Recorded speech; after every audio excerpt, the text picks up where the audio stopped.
Some of the content of Patriots Unfiltered may not be suitable for all audiences. Listener discretion is advised.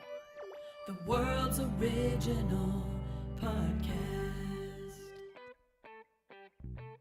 This is Patriots Unfiltered. Presented by Toyota's official website for deals, buyatoyota.com. Patriots Unfiltered! All right, welcome in to Patriots Unfiltered here on a little bleary-eyed Thursday morning after crazy Tom Brady night. MiniCamp, I almost forgot MiniCamp existed, but fear not, folks. Fred will be here joining us, our fearless leader, shortly. So Deuce's just going to start the show. And hey, Patriots fans, while I'm talking to you, if you want to see Toyota's best offers, including those not seen on TV, go to buyatoyota.com. It's Toyota's official website for deals from the official vehicle of the New England Patriots. Toyota, let's go places. And guys, I guess let's start with Brady night. You know, it's my family was there. I've had multiple people tell me they got a little emotional during it. I felt like I just had my fan hat on all night. I was back to blogger Deuce, and that's how I took it in. And to me, it was just a reminder of it wasn't perfect, but it was amazing what those guys did. And, I think you can choose to harp on the last few years and how it kind of fell apart and why and all that, or you can kind of look at the whole thing and say, it was pretty cool what happened. And the way that those guys all respect each other, you saw such a turnout for Tom Brady, all his teammates coming back. I mean, I know I was part of it kind of, but like at the same time, like I just took it in as a fan last night. And from that perspective, to me, it was perfect. It was perfect. I think they covered everything. There was some family stuff. There was some old defenders who kind of set the tone early on. There was, plenty of moments between, Bill and Randy Moss and, guys getting extended ovations. And I still think I'm processing it, but last night I was just a fan, and I think it was just really cool to kind of feel like it was cathartic and it was entertaining, and it just felt like the ending that I really wanted for this, for all the kind of sticky points that we talk about here. At the end of the day, it was something super special that happened here, and maybe the Patriots will win another Super Bowl down the road, but it's never going to be like that again, where you're just consistently in AFC championships and knocking on the door of the Super Bowl. So, to me, it was quite the night. Yeah, I feel like in a lot of ways there was a celebration of the dynasty, not just Brady. Obviously, Brady was the figurehead of it and deserves every possible thing the organization can give him. But to have so many players from the dynasty there, obviously to have Bill there and Brady, it was a culmination of the entire 20 years and using Brady as a way to tap into that. And it felt like a final celebration of the dynasty, as much as that's also kind of depressing. It is. There is an element of that. There's some finality to Bittersweet. The other thing I would just say is that I thought the best moments were the organic moments, not necessarily the ones that were planned. And usually I feel like this is something that I'm pretty proud of, to like say that I work here after a night like last night, because I know how much went into it, first of all, behind the scenes, but also just the fact that that's how you do it. Like, that's how you send off an all-time great like Brady. And looking through some things and Googling and things like that was unprecedented. And I was on the red carpet for a little bit of it too. And just the amount of faces that walked through that door and the amount of red jackets that walked through that door, and just from personnel people to coaches, Josh McDaniels, Bill O'Brien, Charlie Weiss, to all of the players that were here. And then lastly, as a 13 or 14-year-old kid, Randy Moss and the 2007 Patriots is, I will always hold that up there. I know they didn't finish the deal, but I will always hold that up there in the highest regard. Randy Moss is one of my favorite athletes of all time, and I think that for people my age, that's probably true across the board. And the recognition that he got made me emotional, honestly. I was dusty in there a little bit feels? too. I was, and for a good amount of time afterwards too. Like, I was still trying to kind of recover from that. I just need to know one question, and that's did you and Tom get a chance to Kiss again? I actually spent the night in my office making sure all the streams were working and all that. So I never crossing the I streams? never even got outside. Oh. But yeah, I what you guys said is true, and I think what you said, Evan, about the organic moments, we knew they would happen, but you don't know what they will be. And I think Randy's was one, and I think for fans, like people like Randy and Wes Welker, you never really get to say goodbye like you want to. Yeah. You know, like Randy kind of left here. It was all, you know, he was being Randy, and Wes left unceremoniously. And I think for a lot of fans, this was a chance to formally, even Bill. I thought the Bill was the highlight of the night, to be honest with you. That was my number one moment. Even with Bill, they had the press conference, but fans never had a chance to say how much they appreciated him or goodbye. Yeah. And I think they took that opportunity in a few of those cases, you know, to do that. Yeah, I agree. I thought Bill and Tom were excellent. I didn't, you know, not necessarily the speeches and what they said, but those moments I thought, you know, were pretty strong. And I agree everything you said, Fred, about, you know, all the different guys who, for whatever reason, didn't finish in New England. Even Gronk. Gronk was going to get the same thing that Moss did, but he stopped it. Yeah. Yeah, you're right. He just powered through and just kept talking until they stopped. Yeah. So, like, I thought that was an opportunity for the fans. And, you know, there's a lot of stuff that you can talk about. I think it was a really good night for the organization. I think it went off well. And I'm really glad for a lot of people that I work with every day that were really involved in this, that from a production standpoint, a technical standpoint, it worked. Yeah. So that's the thing I'm most happy about. But out of all the stuff, like Deion Branch's delivery introducing Bill was great. Chilling. And I'm not being disrespectful Four to things. anybody else. Like, he's the only one that was like that looked like he belonged. Like, he's like been on stage in front of 60,000 people every day of his life. Yeah. And, you know, the four things, and you knew where it was going right when he started, you know, and that's not like we knew what the show was going to be, but you don't know what's going to, like, people are going to say. Yeah. Yeah. And as soon as he says the four most important things, you know, we have the best fans, and like, oh, I know where this is going. Yeah. Yeah. And man, he was like an old time promoter. Yeah. Talk about playing the crowd, and that was just Fred. I clapped. Wow. We got him. Wow. No, I clapped when you know, when he got a chance to go out, and you could see how Bill was like visibly. Now he played it up. Bill, you know, because he started talking with his hands. You know, when you talk with your hands, it's like, thank you. Oh no, Okay, thank you. okay. It was awesome. I agree totally with Fred's point about giving the fans a chance to say, thank you to Randy Moss, thank you to Wes Welker, thank you Bill Belichick, and whoever else ended up not necessarily leaving with a chance to say goodbye and be thanked. Yeah. So that was the highlight for me. That was the other thing that we were talking about upstairs, amongst some other things that maybe we'll touch on. But those 60,000 people in the stadium, it's no disrespect to anybody else, but those are the fans. Like, those are the hardcore Patriots fans, and all the drama of how it ended with Bill and Brady even too, and some of these other guys. None of that mattered last night, which was really cool. It was a moment for all of us to just forget about the last couple of years. Brady's leaving for Tampa, and I feel like we hear so much about that in other places that it's all this negativity. And last night there was 65,000 people there that could care less about all of that type of stuff. And you know, a few players said it. You know, there's only one guy that could bring everybody together like this, and it's kind of right because you know, my guy said like it. I mean, let's you know, and give credit where well, credit's I due. think it was others too, but you know, like Bill, he's got his detractors, and you know, and Robert, you know, he's got his detractors, but Brady's the one that kind of like, you can't hate Brady. No. You know? Well, some of us can, I think. You know? Not anymore, actually. I'm back on the train after last night. But like, he was kind of like in the middle of, he was kind of the sun that everyone else was orbiting around. Right. You know what I mean? Right.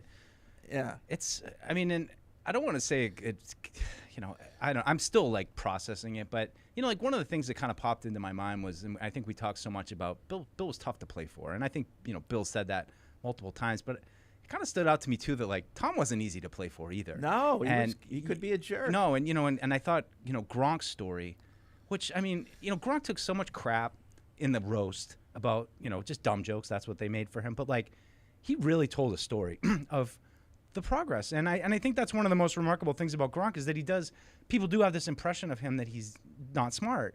But he described to you how he picked up this really hard system under a really hard coach and a really demanding quarterback. And it just painted a picture that it was a magic chemistry that these guys all had. And yes, some of them are definitely a-holes and not easy to work with.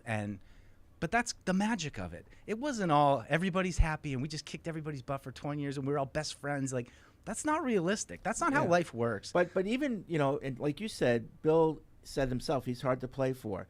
But without Tom, people wouldn't have bought into Bill. Right. It's because Tom bought in that everybody else bought in. And I liked Willie's talking about getting the edge. And that was, he had all the rookies there. They were all in their jerseys. Drake Maye was there for the whole thing. But, that's the message.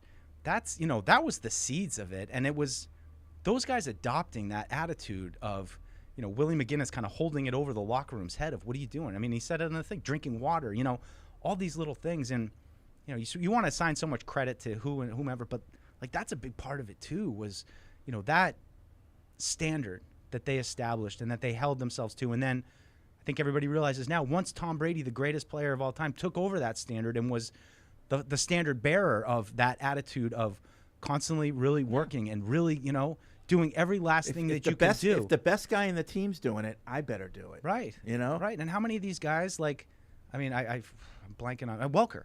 Like Welker saying, he's screaming at me all the time, and all you see is what happens on the game field. And you see Welker come out there week 1 with the Jets and he scores that touchdown. And you're like, man, this is going to be easy. But like, it just shines a light on how hard it was and how much work all these guys did. And that it wasn't just like Bill, the evil dictator being like, he certainly had elements of that, but they all were like that. And that's what really made it work.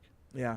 It's almost like the whole time that all that winning was going on, we all wanted to sort of get a peek as to what was going on behind the curtain. Like what was the secret sauce? What was the key to all this success? And I think last night, you listen to a lot of people and, there was a lot of repetition and stuff, but it told you this is what it was.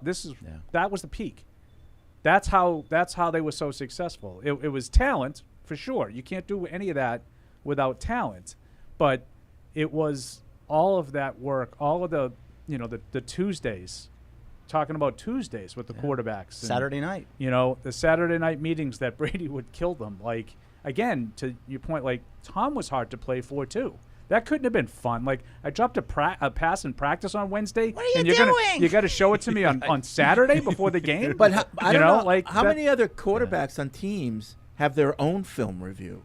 Yeah. Like not the quarterback coaches. I don't have the answer to that. Yeah, I don't know. But I'm just telling you, that was pretty demanding. Yeah. I'm sure not just on, but like he would have to go to the team's video crew and say, pull these clips. Pull these clips, and they would have to get it ready for him. So they were probably, what a jerk. Practice clips, extra, too. I'm doing it for all the coaches. Now I got to do it for you. Right. They're going through trying to find, like, all Randy Moss's drops in practice. Like, that can't be an easy You're task. dogging it here, Randy. You're dogging it. Right. Yeah.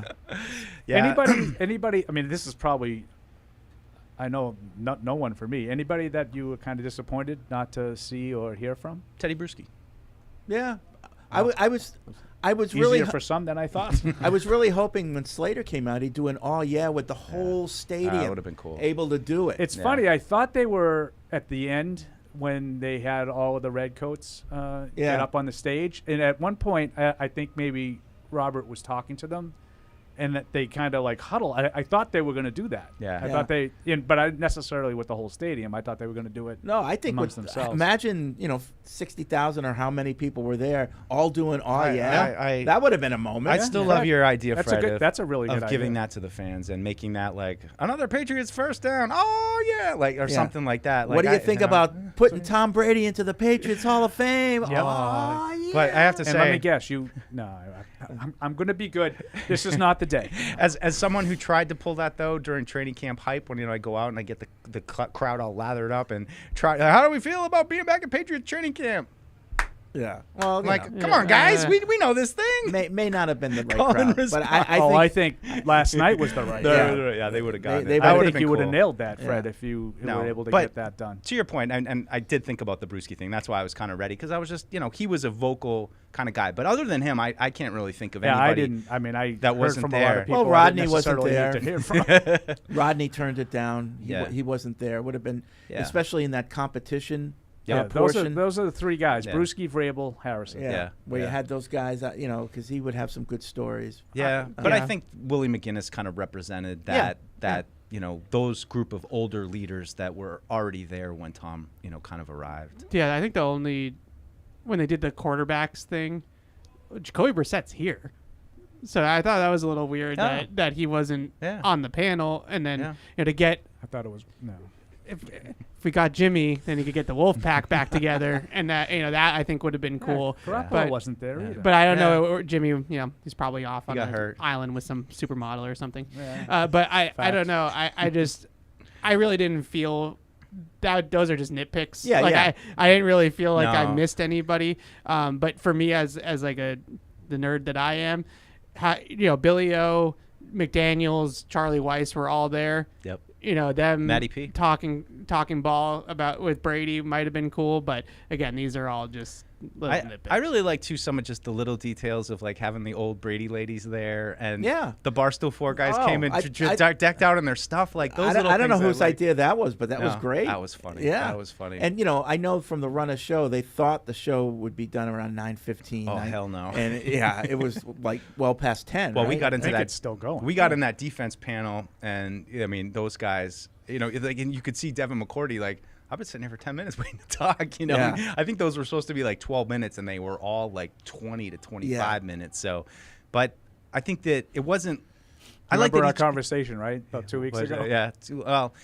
And that's what you kind of thought would happen. But it was good stories, No though, one cares. Like, that was, to me, Give I me mean, Tom. yeah. Well, I mean, Give me more Tom. I think the Moss moment was a really cool one. Oh, God, yeah. That was one of the best ones. I mean, and- I don't think he expected that. It took him by surprise Oh, a yeah. little bit. Yeah. No, I mean, Evan, I think summed it up well.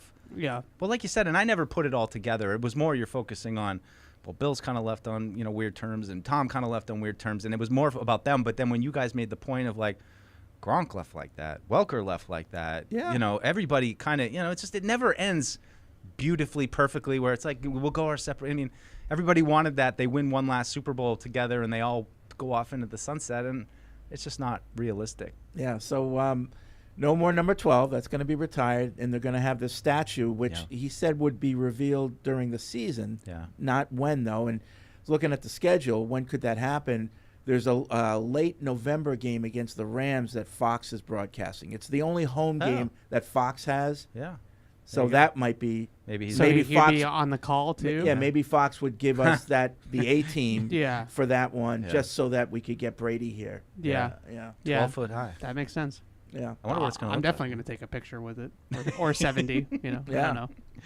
You were like chiseling away somewhere And in I a know cave. Robert said 12. From what I understand, it's taller than 12 feet because you include the base, and I don't want to give it away, but I think it's more like 17 feet tall. Yeah. We were talking upstairs though. It's kind of, you can't do that for Bill, and I'm like, but you can't do.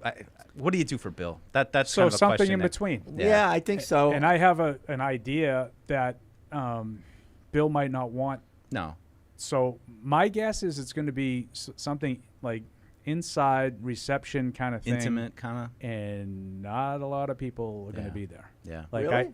I just have a feeling that Bill would not want like media, outside stuff. I think you're totally right, Paul, because they can't do you that. can't do it in the plaza, And right? you can't Like just go Bill's- back to the plaza again for Bill's him. above the plaza, Right. And I don't think you necessarily do another stadium thing Right. for anybody. No, and as Evan made the point upstairs, it's hard for a coach. Like, the Right. people don't get excited like that for a coach. So, but I know it did seem like there was some tension about, like, is Belichick even here, before he came out. So I think, that Deion Branch moment was great because I think that was the point where people I were thought like, he where's Bill, nailed where's it. Bill? and he led them right into it. I that was one of the first times. I get he was emotionally a little bit shook at the press conference when it ended, but I felt like he was shook from the reaction of the crowd. Bill, then his speech, I don't think he really Wasn't knew. great. I don't really think he knew what he was doing at that point. You know, I feel like the reaction from the crowd really took him by surprise a little bit, and it shook him a little bit. I also think, go ahead. just in regards to the speech, and I don't know this for sure, but he started off by saying how he would echo so many of the things that so many people said over and over again. You wonder why it was 3 hours and 15 minutes. That I think he had to go off script. He had to throw it out. Said, I'm not going to just repeat everything that's already been said by 15 of his former teammates. So he probably had the Pebble Beach story because but he's told that story before. Yeah. I actually never heard that one. So he probably had that planned, sort of to display his maniacal competitiveness. And didn't really know what else to do. No, and then he went to a deep dive of random Tom Brady plays, right? Like that was awesome. yeah. Like the 82-yard touchdown. Well, to Troy real Brown. quick though, Paul, like to get into it a little bit, the thing about never making mistakes, and it kind of spoke to me about what we've talked about of what his kind of view of the offense was of like, just don't screw it up, like just don't make the game-killing mistakes. How many different ways did he say don't lose the game? Yeah. So many games in the NFL are lost, not won. You have to keep from losing before you can win it. Yeah. Yeah, so I'm going back to what you could possibly do for Belichick. And so I'm just thinking about this. I'm workshopping it. Okay.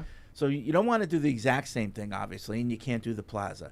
So what about if you do this out on the practice field? Because Bill's all about preparation. You erect bleachers, so you can have a hell of a lot more people there.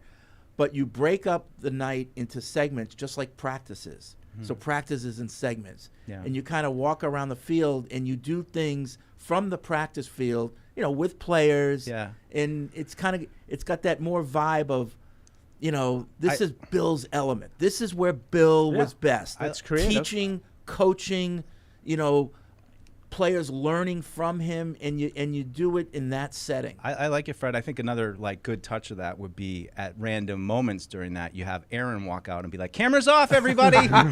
No taping this segment." That's our time. That's our time. That's an inside joke. You should have seen him in the atrium last night, shutting down people's phones. Oh I bet. Snatching them. Poor Aaron. Meanwhile, people have the whole event on YouTube. Well, but that's the thing. So I understand that you couldn't post anything media-wise, right? I get that, and you can monitor that, but you can't prevent 60,000 people from pulling out their phones and videoing to their heart's content. But if you were in the media, you couldn't do that. Yeah. Didn't prevent my fiance.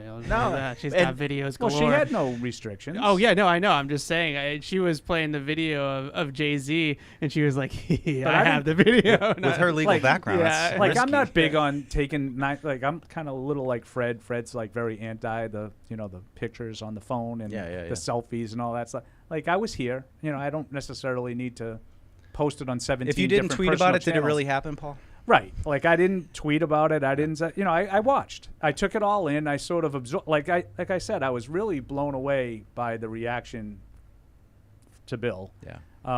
And then when Robert was wrapping his intro to Tom up, you could hear the small little Brady, and it started in one corner and then just started to permeate the whole, the whole bowl. And that was pretty cool too. Yeah, the Randy too, the same thing. You hear it start to grow, and I mean, you just see the emotion. I mean, how many times did guys well up last night? Yeah, and then fed off because when the fans saw they were getting that reaction, then they made it even more. We're gonna make it worse. I mean, Brady teared up 3 times in the first 2 minutes. It was a night of grown men crying. Yeah. It was. I mean, Fred, don't shame me, all right? I could see Brady though, you got thousands of people here to honor you. He's an emotional guy to begin with. Wait, who was I would have been crying. But he was crying from the get-go. I would have been crying from the get-go. Absolutely. Did you see the shots when he was talking of his parents? Oh my gosh. Yeah. And holding it together barely. She's holding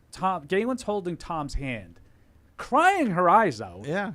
And just can you imagine the immense pride? I talked about this morning with Claire on the podcast. Yeah. The immense pride that you would feel Yeah. Like, Yeah. my son is being honored by like 65,000 people right Yeah, now. like an emperor. Yeah. You know? Yeah. To answer a lot of questions that are coming in, when and or if we're going to post the entire show, we will as much as we can. And people, I know it's boring, but there's a lot of licensing issues that we have. Like, for example, we can't show Jay-Z. We can't. Like, if Fred, you're a fan, the fact that you are here today tells me that we did a good job. yeah. If you're a fan and you shot Jay-Z, then You have it. You can do whatever you want with it, but we can't. Yeah. We don't have the right to show Jay-Z, for an example. So we have to make sure that what we post, we don't get in trouble for. And once we get through that, I've got a meeting today. We're just going to go through every part of the show. Yes, that can go. That can, and then we'll post it in its entirety to the point that we can. You know. Yeah. Like, Bono at the end. We couldn't show it. Bono didn't want his shout-out out. And it's like, I don't know why, but okay. You didn't miss much, folks, by the way. Yeah. If we reach that portion of the show where we can quote nitpick, No, but I have a dossier. but we'll get out the full show as soon as we can. Yeah. Yeah. Yeah. So Well, it was a good night. I was emotional because like I said, I was back in my blogger days, and it just reminded me of what this team really meant to me. And, I love my job and I love working here, but it's totally different now, and that's fine. But it just took me back to what this team brought out of me. Like, not to get like super personal, but, as somebody who was kind of looking for how they fit in professionally and what their job was going to be. And, here comes this team that was just, inspirational, I guess is the word, and inspired me, and I mean probably to a degree Evan too, to just create something on my own. And I got to write about this team, and there's something special happening here, and I don't know where it's going to go, but I'm going to start a website, and I'm going to and all that energy kind of came back to me now. And not to get too emotional, but not that I went through hard times, but like this team meant a lot to me. It meant a lot to me in my life, and to kind of get a chance to get away from getting so wrapped up in the drama, and that's fun, and we talk about it all the time, and I love it, but it's a reminder of just what was special to me about this team, and that and again, it's never going to happen again like this, and you're never going to witness that kind of greatness. everyone that watched had their own personal relationship to the night, and to Brady, and so everyone took that with them while they were watching. So it meant something special for everybody, because everybody had what you had, but in their own way, in their own personal way. I mean, my sister said she was getting all teary-eyed. My mom was getting teary-eyed, and not just because not of me on the pregame, like the actual thing. Oh, by the way, you and Fitzy, you really did a great job on that red carpet holding it down. And I'm not just blowing smoke. That wasn't easy, because you got somebody in your ear telling you, okay, go here, go there, and then you had to tap dance a few times, and you guys did a really good job. And not to single him out, but Fitzy, I think, because he's a little bit more schooled in that. Oh, yeah. He did an excellent job. He really did. Yeah, I mean, just one personal moment. I mean, Paul talked about Mr. and Mrs. Brady standing there. I mean, for me, my little part of it, but my dad was there. And to see the look of pride on my dad's face afterwards, I don't remember ever seeing that look on his face before, and he just was. This was so awesome. That is great. It is great. My parents are like, let me know when I can see it. You're gonna drive your mom to work this morning? She's like, what we had a whole conversation. She goes, oh, how did that go last night, by the way? I go, you didn't see any of it, huh? She goes, no, I watched the Celtics. My dad was so cute. He wore a tie. Like, he was dressed up, and my sons were there, and my wife, and it was. That's awesome. It was. That's really really I said, I'm still processing all this right now. Like, it's hard to kind of put it all into words. That's really good. Yeah. You should be. I mean, in all seriousness, I bust your balls often. You should be proud of that. No, it was. You should be I proud mean, of that. I don't know. I just stood up there and like, oh, this is great, huh, guys? What are we doing? Hey, all right. And Fitzy's, he's got. I was making fun of you a lot because we had him. We like to give. I talked about the peek behind the Patriots curtain, little peek behind the PU curtain. Recently, the three of us, Mike, Evan, and myself, and some others, met with a sort of a media coach, sort of give us some tips. Watched a lot of the shows and gave us some ideas. This you do really well. This you do great. Jerry Madelon. Yeah. Yeah. Oh, okay. Yeah. Shout out Jerry. No, I mean, All right, listen, so- he'd appreciate the. No, yeah. well, I just didn't know Yeah. if we were allowed to. Do Sure. that. So Jerry had a lot of really constructive criticism of the show, of our platforms, and individually what we do. And one of the things that he said was about stand-ups when you're on camera and hand placement high. No pockets. Every time I looked at Oh, Deuce, no, I was- one hand was oh, in you're the right. pocket. I'm like, Oh. Jerry's gonna be Jerry's. and no fig leaf. I forgot. No. no fig leaf. No. Yes. At least I wasn't like power poser. You weren't. you know? You weren't a man. That's a Yeah. good. That's a good call out, Paul. I mean, Zoe came up like well, Oh, first Fourier Zoe came just up. commandeered the stage. Oh, yeah. He was awesome. Fourier takes the mic. I'm like, so I'm watching, and then the Barstool guys come up. Zoe takes over, that and I'm kind just of like, ruined it. But when Zoe, that's Zoe's element. Oh, yeah. Like that was the best. Well, I like, think secretly he wants to work Oh, for yeah. Barstool. I think he really does. Certainly seemed it. Yeah. Yeah, meathead. I might be in the minority here, but the Barstool guys didn't. I didn't that would be- I didn't need Brady shouting out the Barstool. That would have guys. been one of my nitpicks. Yeah. Well, Yeah. I mean, let's Go face away. it. They did get arrested for him. Right. You know. Yeah. And, So and who was that for, really? whatever. But Okay. they T-shirt sales. they spent time in jail. And directly tied to Brady. So I thought it was a cool moment. It was hilarious Yeah. that when Brady called him out, Portnoy wasn't even there. I do give Dave Portnoy individually. Yeah. I have an immense amount of respect for What his he's built. his business acumen and ability and what Yeah. he's built. I don't agree with how he's done it, but Yeah. you can't argue with what he's done. And what was he sold a company for X amount.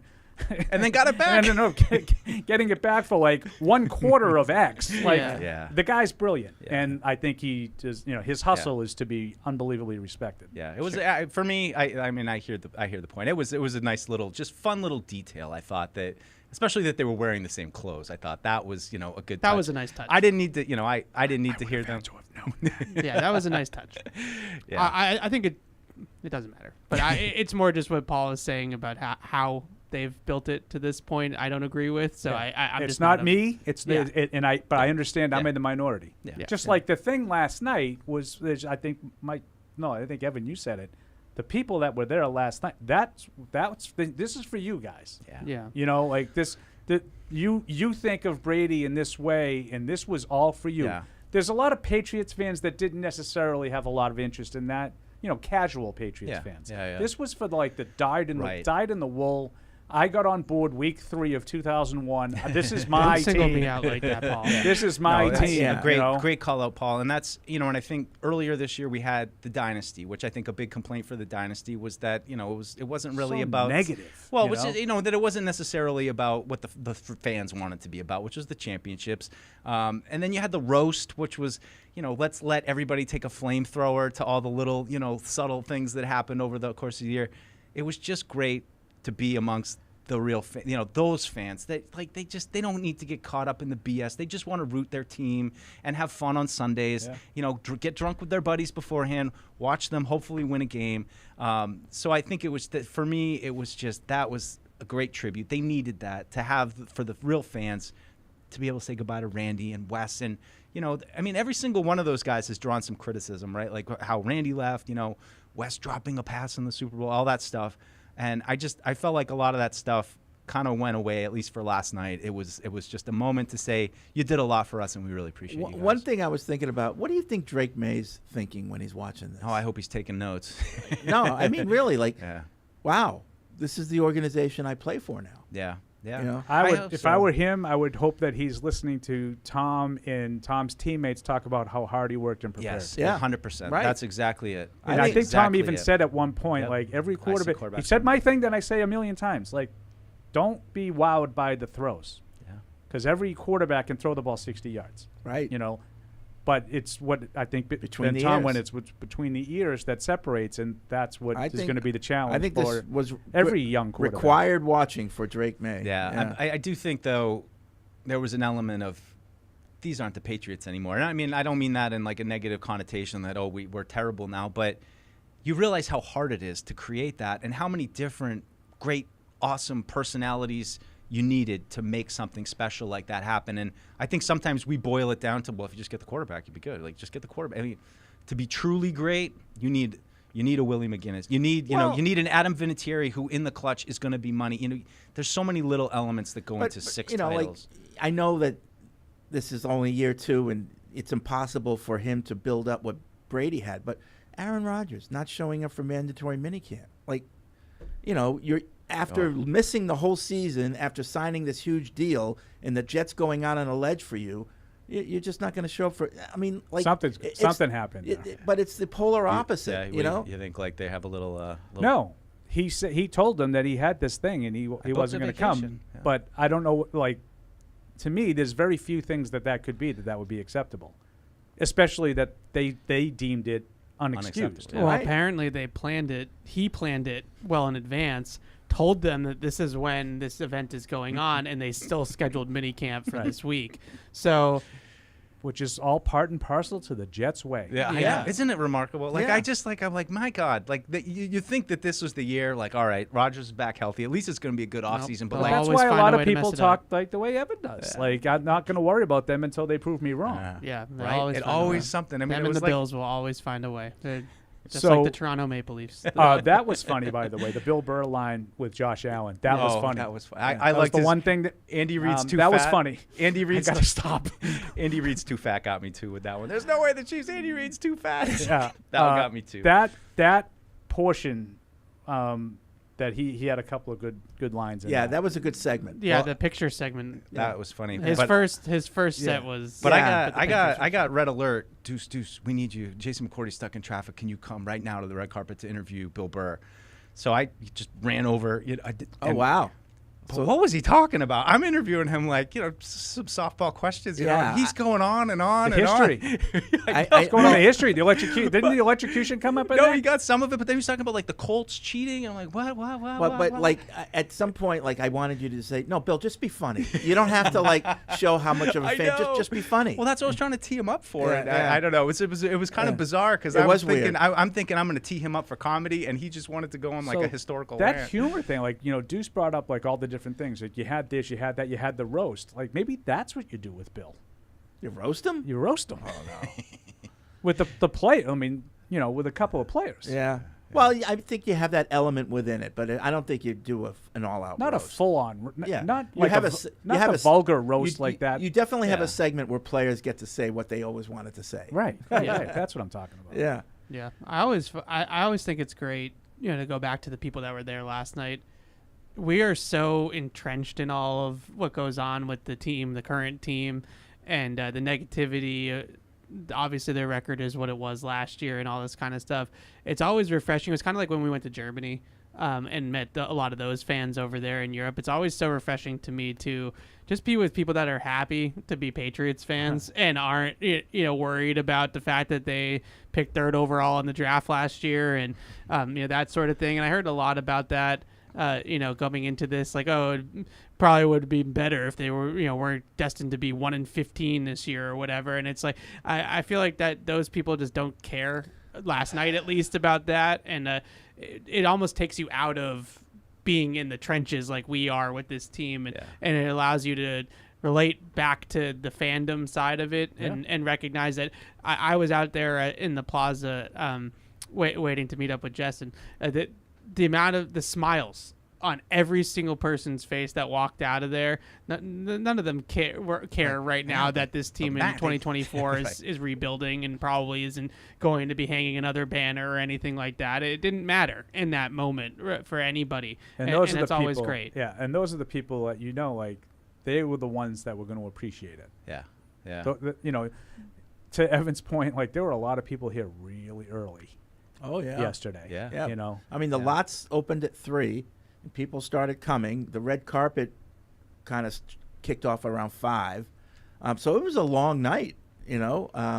But people were digging every moment of it. So yeah. Well, I did think though it was just kind of cool to go. We haven't even mentioned that they had a minicamp practice yesterday. But I was just going to say, so takeaways from minicamp. But it was it was just kind of cool that you ended minicamp with Drake Maye firing a touchdown to Jalen Polk, and then that's the cool part. That's.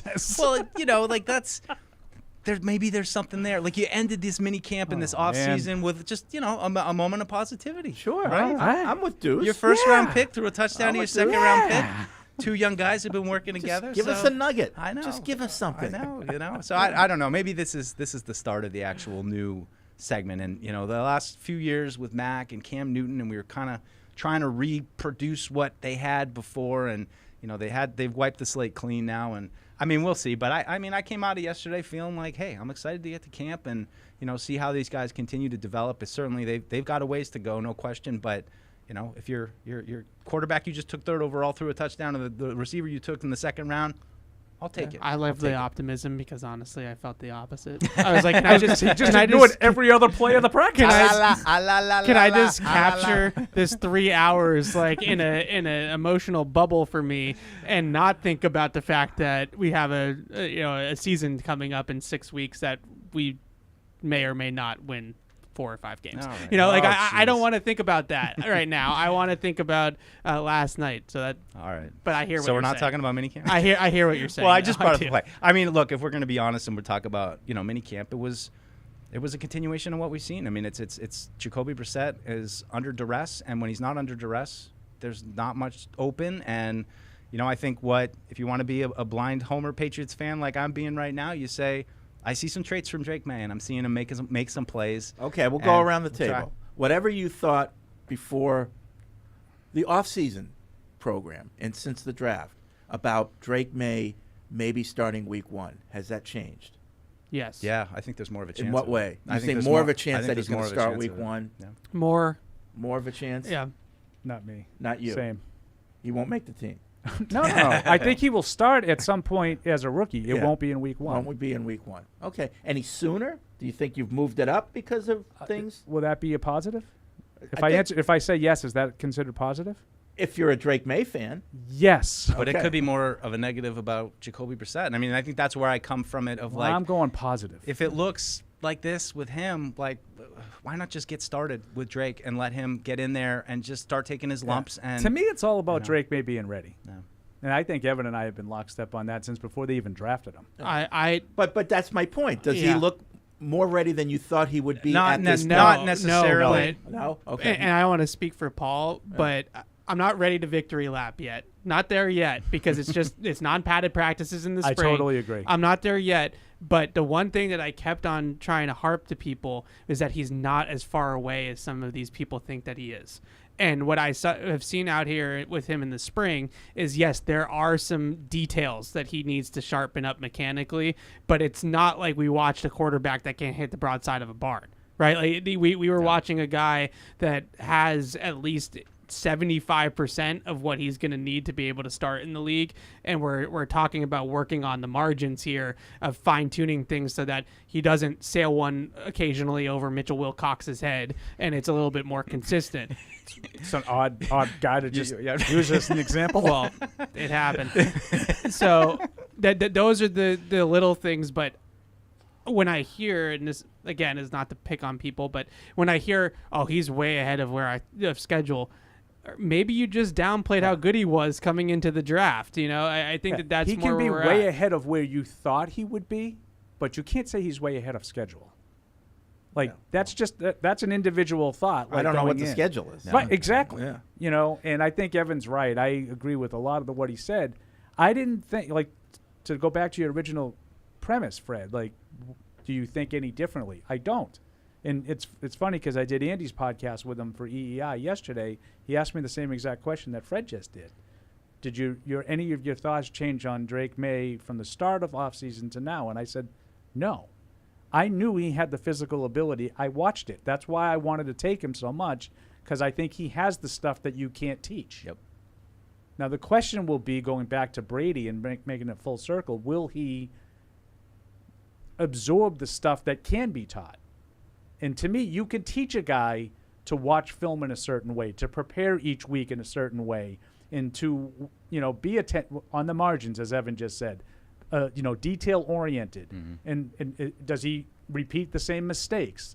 I know he's going to physically be able to get himself out of trouble sometimes and make plays. Does he do that while avoiding mistakes? Those are the things that we're going to have to learn, and we haven't seen any of that. I think the next with no milestone pads. for him in terms of our evaluation of him will be that single-day joint practice with the Eagles. If he gets a lot of the reps and maybe he gets even inserted, before, that will tell us. If he's taking number 1 reps in that, then I'll rethink my possibility of him starting week 1. Yeah. But I just would look at it and just say, like, there's, and he said it yesterday when he talked, because he talked again after practice. I haven't gotten hit yet. Right. You know, people are talking about this, that, and the other. We haven't played football. Yeah. Even he said it. You know. Yeah, I have become more about, are they going to be ready for him versus is he going to be ready for them when like it how comes he to turned that. I like that. start of the year, because I think there's a really good argument that let's let the offensive line settle down. Let's let AVP and his system take hold a little bit. Let's not put him out there on September 8th against Joe Burrow and the Cincinnati Bengals in Cincinnati when we still might not know who our right tackle is. And we still might not know what our best 5 on the offensive line is. We still, Jalen Polk and Javon Baker might still be a month away from being real contributors as rookies. And let's ease into it a little bit it's a marathon, not a sprint, as AVP put it, type of way. I have no doubt that he could play week 1 against the Bengals. I just don't know if that's what's the best thing for his long-term development. Certainly, going back to last night, Brady made the case for a quarterback being able to watch and learn. He made that case. But true. Yeah. The other guy on the stage with him, though, Peyton, makes the case the other direction because he played right away. Yeah. So it can go both ways. Quick funny story, though. My my wife was like, why do they keep booing Drew Bledsoe? All right. Okay, so food's here. Paul needs to eat, but before we go, Josh in Nashville's been holding on. 855. It's actually Jacob. Jacob in Nashville's been holding on. Jacob? What's up, Jacob? Jacob. We're delaying Paul's lunch. How you doing, guys? All right. Hey. I won't keep you long because you're going to lunch, but I just wanted to call about the ceremony. Sure. As a 29-year-old fan who grew up in Vermont, obviously the Patriots were everything to me growing up and seeing like all the success. And it really felt like last night was kind of like a closing of the book from that era, especially I think for my age group. And I just wanted to share a quick story. Paul, I'm going to need your help. The 49ers. He's hungry. Watch out. I'm sorry. I missed Mike was taking a shot at my fatness, so I apologize, Jacob. What was the part that you needed my help with? Well, he's getting to it. We were playing the 49ers. They had Kaepernick. 49ers. I think it was like 2011. Okay. We were getting killed, right? It was like 35 to 3. 2012, yeah. Yes. So my father had gone to sleep early at halftime, and we watched every single game together. And I remember they made that tremendous comeback, which they ended up falling short. But correct. I ended up waking him up in the middle of the night when we were like 7 down. And it just, that whole night, my point is the whole night took me back to that and like spending time with my dad and watching games. That's cool. Yep. I was just. That's really cool. Yeah. I do remember the game. I think it was like 35-7, and I think they did tie it. And then San Francisco went down and scored a touchdown. I think they receiver like Crabtree. No, I'm with you. Big fan. I'm with you, Jacob, though, because we often talk about what we miss the most about covering the team and working for the team versus being a fan of the team. There's no doubt about it for me. I miss the most of watching games with my dad. Like that's number one on my list because every single Patriots game. We watched the game in the same spots on the couch. The two of us. Sometimes my sister would join too, and that was if I could go back like now and be able to watch one more game with him with Brady and with the Patriots like that would be awesome. And the fact that that's over now is a little bit sad. Thanks, Jacob. Appreciate the call. All right, we are going to take a break. I do have some things to do here, though, because if you want to see Toyota's best offers, including those not seen on TV, go to buyatoyota.com. It's Toyota's official website for deals from the official vehicle of the New England Patriots. Toyota, let's celebrate Tom, and we'll do that with Bud Light. It's easy to drink. It's easy to enjoy. Bud Light, the official beer sponsor of the New England Patriots. We'll be right back. Whether you're in the game or betting on the game, you'll need a game plan. DraftKings Sportsbook, the official sports betting partner of the New England Patriots, provides you with everything you need to build your personal betting game plan so you can get in on all the action while practicing safe bets. Visit DraftKings.com/responsible-gaming to learn more about all the safe betting tools DraftKings has to offer. Hope is here, 800-327-5050 or gamblinghelplinema.org. Must be 21 plus. Play it smart from the start. GameSenseMA.com. Physically present in Massachusetts. See DraftKings.com/responsible-gaming for details and state-specific responsible gambling resources. Isn't it time to get exactly what you want? Welcome to Red Hot Deal Days from Verizon, where you get your pick of our best deals. Like My Plan, where you can pick the perks you want and save on every one. For limited time, bring your own phones to a Verizon store and you can get My Plan for our best price ever. Get exactly what you want in your phone plan and only pay for what you need. Bring your phones to your Verizon store today and get My Plan. These deals won't last. It's your Verizon. When someone accidentally threw away the school play costumes, Oh no. replacements were shipped with FedEx. And with picture proof of delivery, everyone could focus on the perfect opening night. FedEx, where now meets next. For residential delivery only. Lost a basketball legend today. I just saw it on the news, so my condolences to the family and all the people that he's impacted. So, all right, here we go. Questions? Got Tom Brady tonight. Just was thinking, has he addressed the team by any chance, or any of the former guys around? No, I mean he's busy. You know, they had something last night. I know a lot of guys went up there and caught up with Tom, but excited to see him. Excited for the event today. What's the message for guys who are leaving town after today, going home? Especially for the younger guys. Yeah, the message is don't lose the gains that you've made. And either you're getting better or you're getting worse. There is no maintaining, all right? So continue to work out at home and make good decisions off the field. And if you do that, you'll be okay. It looked like Drake Maye made some strides since the last time we saw him. How happy are you with what he's done this spring? Yeah, he's done a great job. He's going the right direction now. In saying that, we know there are going to be some down days, and that's one thing that I've been trying to stress to him is, all right, just keep chipping at the rock, get 1% better every day. It's not always going to be great, and he's done a good job. Hoping to accomplish in this last day before the break with the team? I think first and foremost is to get out of here healthy. If we can get everyone out of here healthy, that would be a great thing. Today's practice will be a little bit shorter, but also to go out here and compete, but in a safe way. We understand it's a non-contact camp. We want these guys to compete. We want these guys to continue to bond, and even the bond here today. You know, a lot of these guys will be at the event tonight. Hopefully, that continues to carry over the next few weeks. Gerard, we saw it. At the last mandatory minicamp, are you expecting anyone to kind of pop in today at all? I'm not sure. You know, there are a lot of people in town. If you just walk around the place, walk around Patriot Place, you don't know who you're going to run into. So I don't know. We'll see. We'll have a few guys here, I'm sure. At the same time, look, they're gearing up for tonight, right? Gear up for tonight. So you've had Drake Maye now for like a month and a half. Sorry. What's your impression of Drake? Like, what has it been like to coach Drake for the last month or so? It's been great. It's been great. Look, and this is the guy. Look, we spent an extensive amount of time, you know, his background, his family, how he is on the field, how he is off the field. So we knew the person that we were getting. I would say the surprising thing is just the way he's able to pull the nose up, right? And one of those, what I mean by saying that is he makes a bad throw, it's out of his head, move on to the next play. And I think Jacoby's done a great job as well as AVP and the rest of the staff, like really helping him out with that. You're going to make mistakes, and this is the time to make those mistakes. Devon Gottschalk, we saw him the other day. Didn't appear that he did anything. Can you kind of give us an idea what his status is? Yeah. DG, look, we want him here. He's one of our best players. He's working. I will say that. He is working. He's here every single day, has been here every single day, and look forward to getting him on the field in camp. Is this a Matthew Judon last year situation? I wouldn't put it in those words.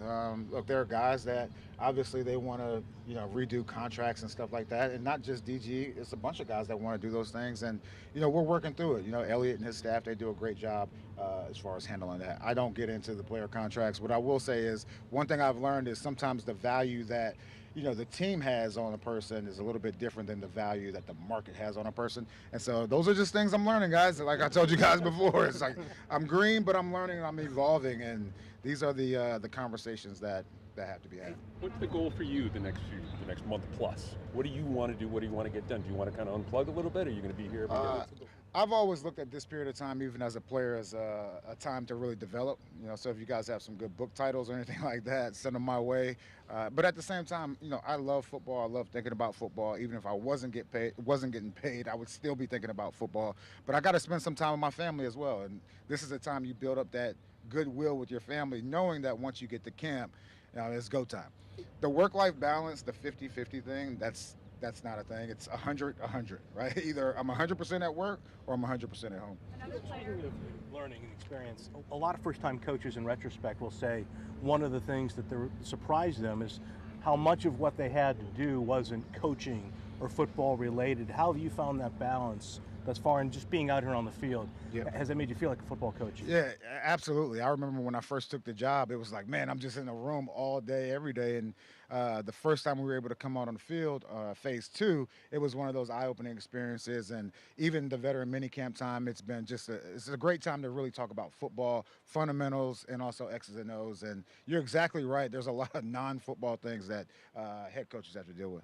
We saw Mike Winter playing some right guard on Monday's practice. Is that still a consideration? Look, we're going to try to get the best 5 out there. And once again, it's hard to evaluate offensive line and defensive line during this time. So we'll see when training camp comes around. But once again, we always talk about the more you can do, the versatility, not only with the players, but also the coaches. And he's one of those guys that is blessed with that versatility to be able to play both spots. With him at right guard, we did see Caden Wallace at right tackle. What have been your early impressions of Wallace? Yeah, I would say these young O-linemen, even the guys making that second-year jump, they've been doing a good job. Scotty and the rest of it, and Kugler, the rest of that crew, they've really been, focused on fundamentals and things like that. Less about scheme right now, but all those guys are doing a good job. Gerard, Alex Van Pelt said last week that they installed pretty much the entire offense, and they're trying to run through it twice this spring so that they can hit the ground running for training camp. You've seen it twice now. What are your thoughts on the offense? It's good. We control the ball, but I would say this: you really don't know about the running game until we put pads on. But those guys, as far as the lingo, the language, and the execution, I think those guys are pretty much on a good pace. Another guy who's been here a lot, but hasn't necessarily been practicing with the team is Sion Taki. What's it been like to have him in the building, and do you have any update on when he might be able to get back on?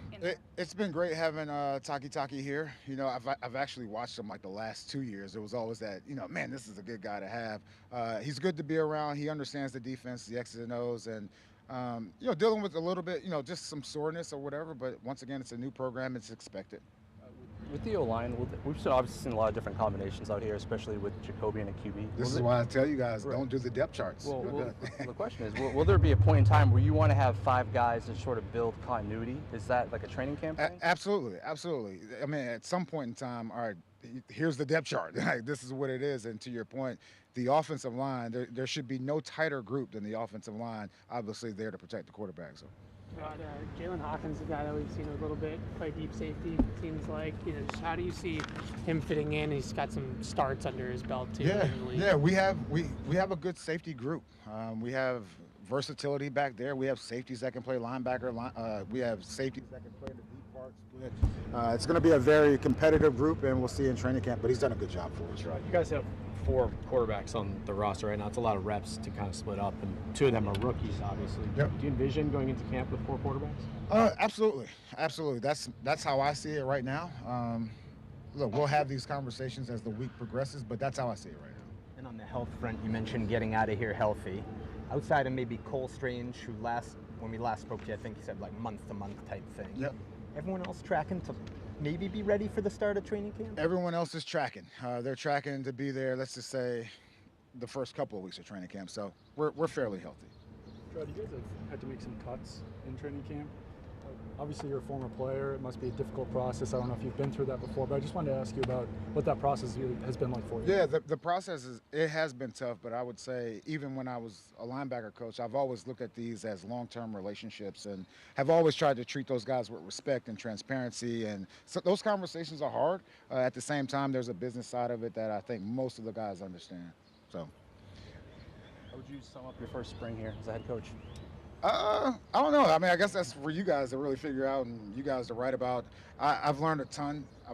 Not only just out here on the field, but also in the classroom. Being able to talk to coaches that have been outside of this this building has been great. Being able to reach out to guys like a Kevin O'Connell, having Tony Dungy here, it's been fantastic for me. And that's why I say, like, this is the first evolution as, for me as Gerard Mayo, the head coach. And it'll probably be different at some point in time, but I'm learning a ton, and it's been great. Joe, as you've gotten these guys in the meeting rooms, in health sessions and so forth, how much of your business experience has informed kind of your approach to attention span, learning, optimizing that time? Yeah, we always talk about mental sprints, right? We always talk about mental sprints. One thing I would say I took away from business is just being able to communicate with different people, different attitudes and different times of the year, or men, women, black, white. It doesn't really matter, because when you work in business, I mean, it's the whole gambit. This is a male-dominated industry, obviously, but there are women who are continuing to be promoted in this league, and also, players, non-players. It's just the communication part of it. As part of wrapping up the spring, do you expect the team to be there tonight, like players? How are you guys handling Yeah, that? we'll have a good amount of players on this team right now, and like I said earlier, we'll have a good amount of guys coming back to support Tom. It's all about Tom today, and I'm excited to be a fan, honestly. Like, he's the GOAT. Thank you. All right, thanks. And now, great moments in history. I know historically teams have retired jerseys for much lesser players than Brady, but say Aaron Rodgers became available next year and wanted to wear 12. Where would you stand on it? Deuce, go ahead. Tell us what you think. No one can touch 12. Yeah. Oh, wow. It's I over. thought you were... Sorry. Yeah. Nobody wears 12. I do not believe anybody will wear 12. No one should wear 12. They will not touch it. Yep. Do you, That's right. I don't think anyone should wear 87 either. do you agree, Fred? I agree. Do you agree that no one will ever? I agree that no one will ever. 12. Do you think? And should not. Yeah, I think we're all in agreement. I on think that. they should retire his number here while he's still playing in the league, though. Why not? No, he's dead to us right now. Don't. That's another great moment from Hey, summer is here, which means it's time to turn off that alarm and sleep in. Thanks to Bob's Discount Furniture. Save big by bundling Bob-O-Pedic mattresses with your choice of fantastic adjustable bases full of fun features like charging ports, underbed lighting, and Bluetooth speakers. So stop in and sleep better with Bob's Discount Furniture, the official furniture store of the New England Patriots. So there you go. So a lot of people emailing in. People have things to say about the I'm night. curious what people think of this. Me too, of the because we're so ceremony. close to it, and it hits so home for us that I am curious as well. So let's go to the emails that are coming in at webradio@patriots.com. First one, let's go to Ray in St. Louis. I love last night. What I love the most about it is that Tom got to feel that while he's alive, it seemed that people only honored this way when they are no longer here. So I get what he's saying here. Tom is the greatest ever and deserved to get his flowers while he could smell them. So I'm proud this happened. Shout out to RKK. I'm glad his parents got to be there too Yeah. to see it, because that's a little bit more tenuous with their age and health. Not that she needs me to. I thought she looked fantastic. Galen, Yeah. Yeah. For someone who's been through, I mean, not that long ago. Yeah. I thought she looked really good. Yep. Matt in Birmingham sat up last night to watch the ceremony for the GOAT. Amazing coverage from Patriots as usual. We are so fortunate to get the opportunity to watch these events from across the pond. Retiring 12 is a fantastic tribute. I've been following the Patriots since 2000 as a 15-year-old. I picked them because they had England in the name. They play in red and blue, which is obviously similar to the colors my soccer team, Aston Villa, like play why in. Mike is a fan. And I really like Drew. I can't thank you guys enough for what you do. It really helps to bring the Patriots closer to us fans in the UK. Well, that's great. How did 1776 go, though? Flex. Wow. Just kidding. Wow. Let's see. Aaron says the fan reaction to Belichick gave me goosebumps. True class for a true legend. Love to see it. Let's see. Next one, Jeffrey in Canada. Love the whole thing. Brady was the star of the event, obviously, but I'd like to give my hockey-style 3 stars on those who took part. 3rd star is Gronk. There you go, Deuce. His point, Tom was the only guy who could make this happen, getting the band back together. 2nd star, Drew Bledsoe. How do we get him working for the Patriots full time? Seems like he has I know, lately. it feels like it. I've been making fun of him a little bit about that. And first star, the fans in the stands. Yeah. What they did for Moss, for Welker, for Bill, etc., that made it extra special. They were all taken aback. It reminded me of when Bill Buckner went back to Fenway. Oh. Well, that was more pity. Yeah, I was going to say, it wasn't quite that bad. Yeah. I do agree the crowd was strong. Yep. Yep. Great crowd. Let's see. Henry, another person from the UK. I won't make the joke again. He had to go to bed before Brady night started. Will the video of the evening be available? It will be eventually. Like I said, we're just working through what we can and can't use from a licensing standpoint, but we'll get probably 80 to 90% of it up there as it played out live. Do you need suggestions for edits? You check with me. Okay. Would you ever do a cut down version of just maybe the greatest? Well, kind of there's tons of stuff available now. Well, I wrote Each not moment. to plug my own stuff, but I wrote a best moments, and great job by our social team cutting out like 1 to 2 minute excerpts that they posted on X that are also in the post, so you can watch the Randy Moss ovation, the Belichick ovation, Peyton Manning up with Brady in those little snapshots of time. Yeah, Peyton was good too. I thought he was his typical self-deprecating gracious, self. I hate how good he is at it. Yeah, He really is good at it. I liked that story you told about 09. About them getting together. And the high school kids. Yeah, it's great. Don't tell anybody. Threatening the kids. It reminded me, like in my mind, I know he was being serious, like we don't want anybody to know, but it reminded me of the Saturday Night Live. Yeah. He's like That's one of my favorites. Throwing Just passes out the back of beating guys' kids. head.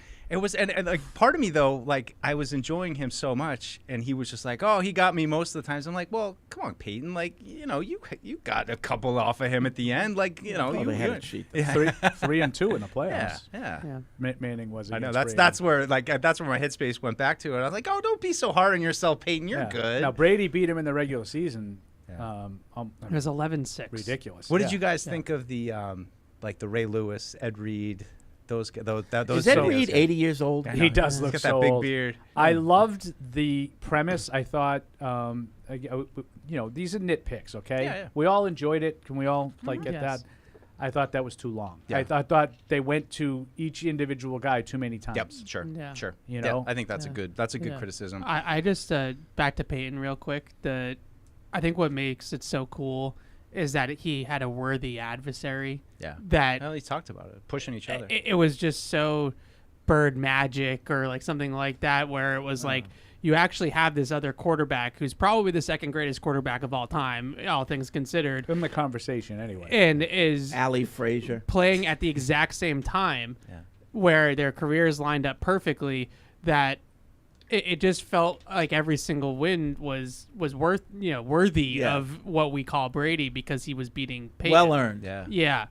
It's it's when you don't have that foil there, it's not quite as sweet. I feel like. Yeah, I get Paul's point on the competitors one, but I watched Tom during that, and I think it might have hit a little bit more with Tom, but I just thought it was cool that they were able to get the rivals. I mean, Ed Reed, Ray Lewis. I mean, I thought what Ray Lewis had to say was just really cool. How he loved it along those lines. No, Jason Taylor I thought was really good too. But I think I totally agree with your point though. Yeah, tighten it up. Like I think that I'm not expecting to hear much criticism, to be honest with you. I heard one. You didn't hear to the Sports Hub this morning? Yeah, I heard.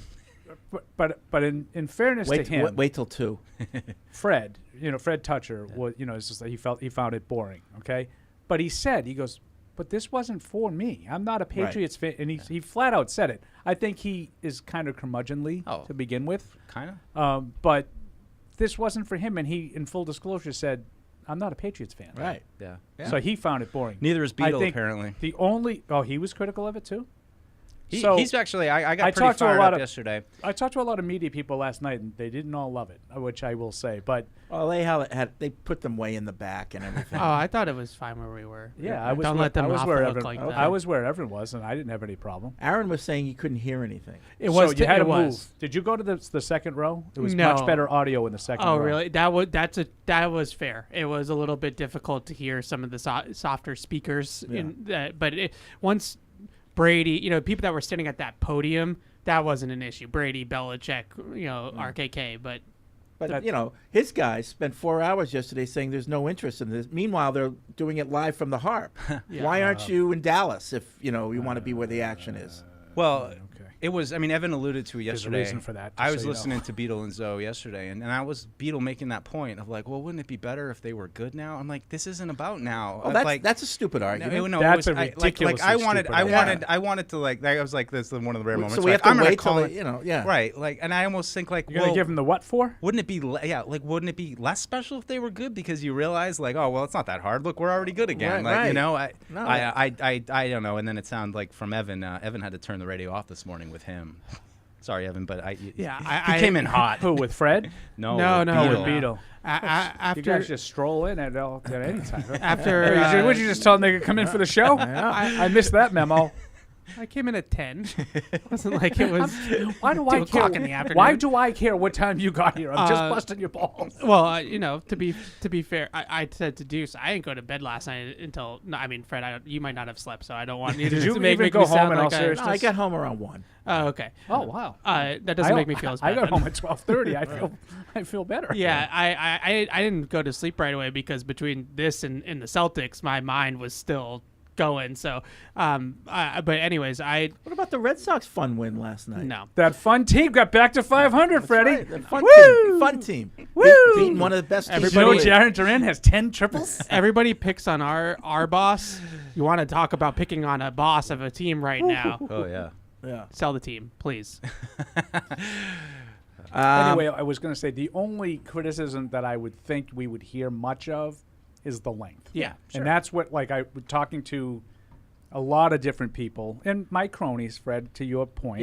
They're not Mike and Tony, because I haven't talked to them yet. Yeah.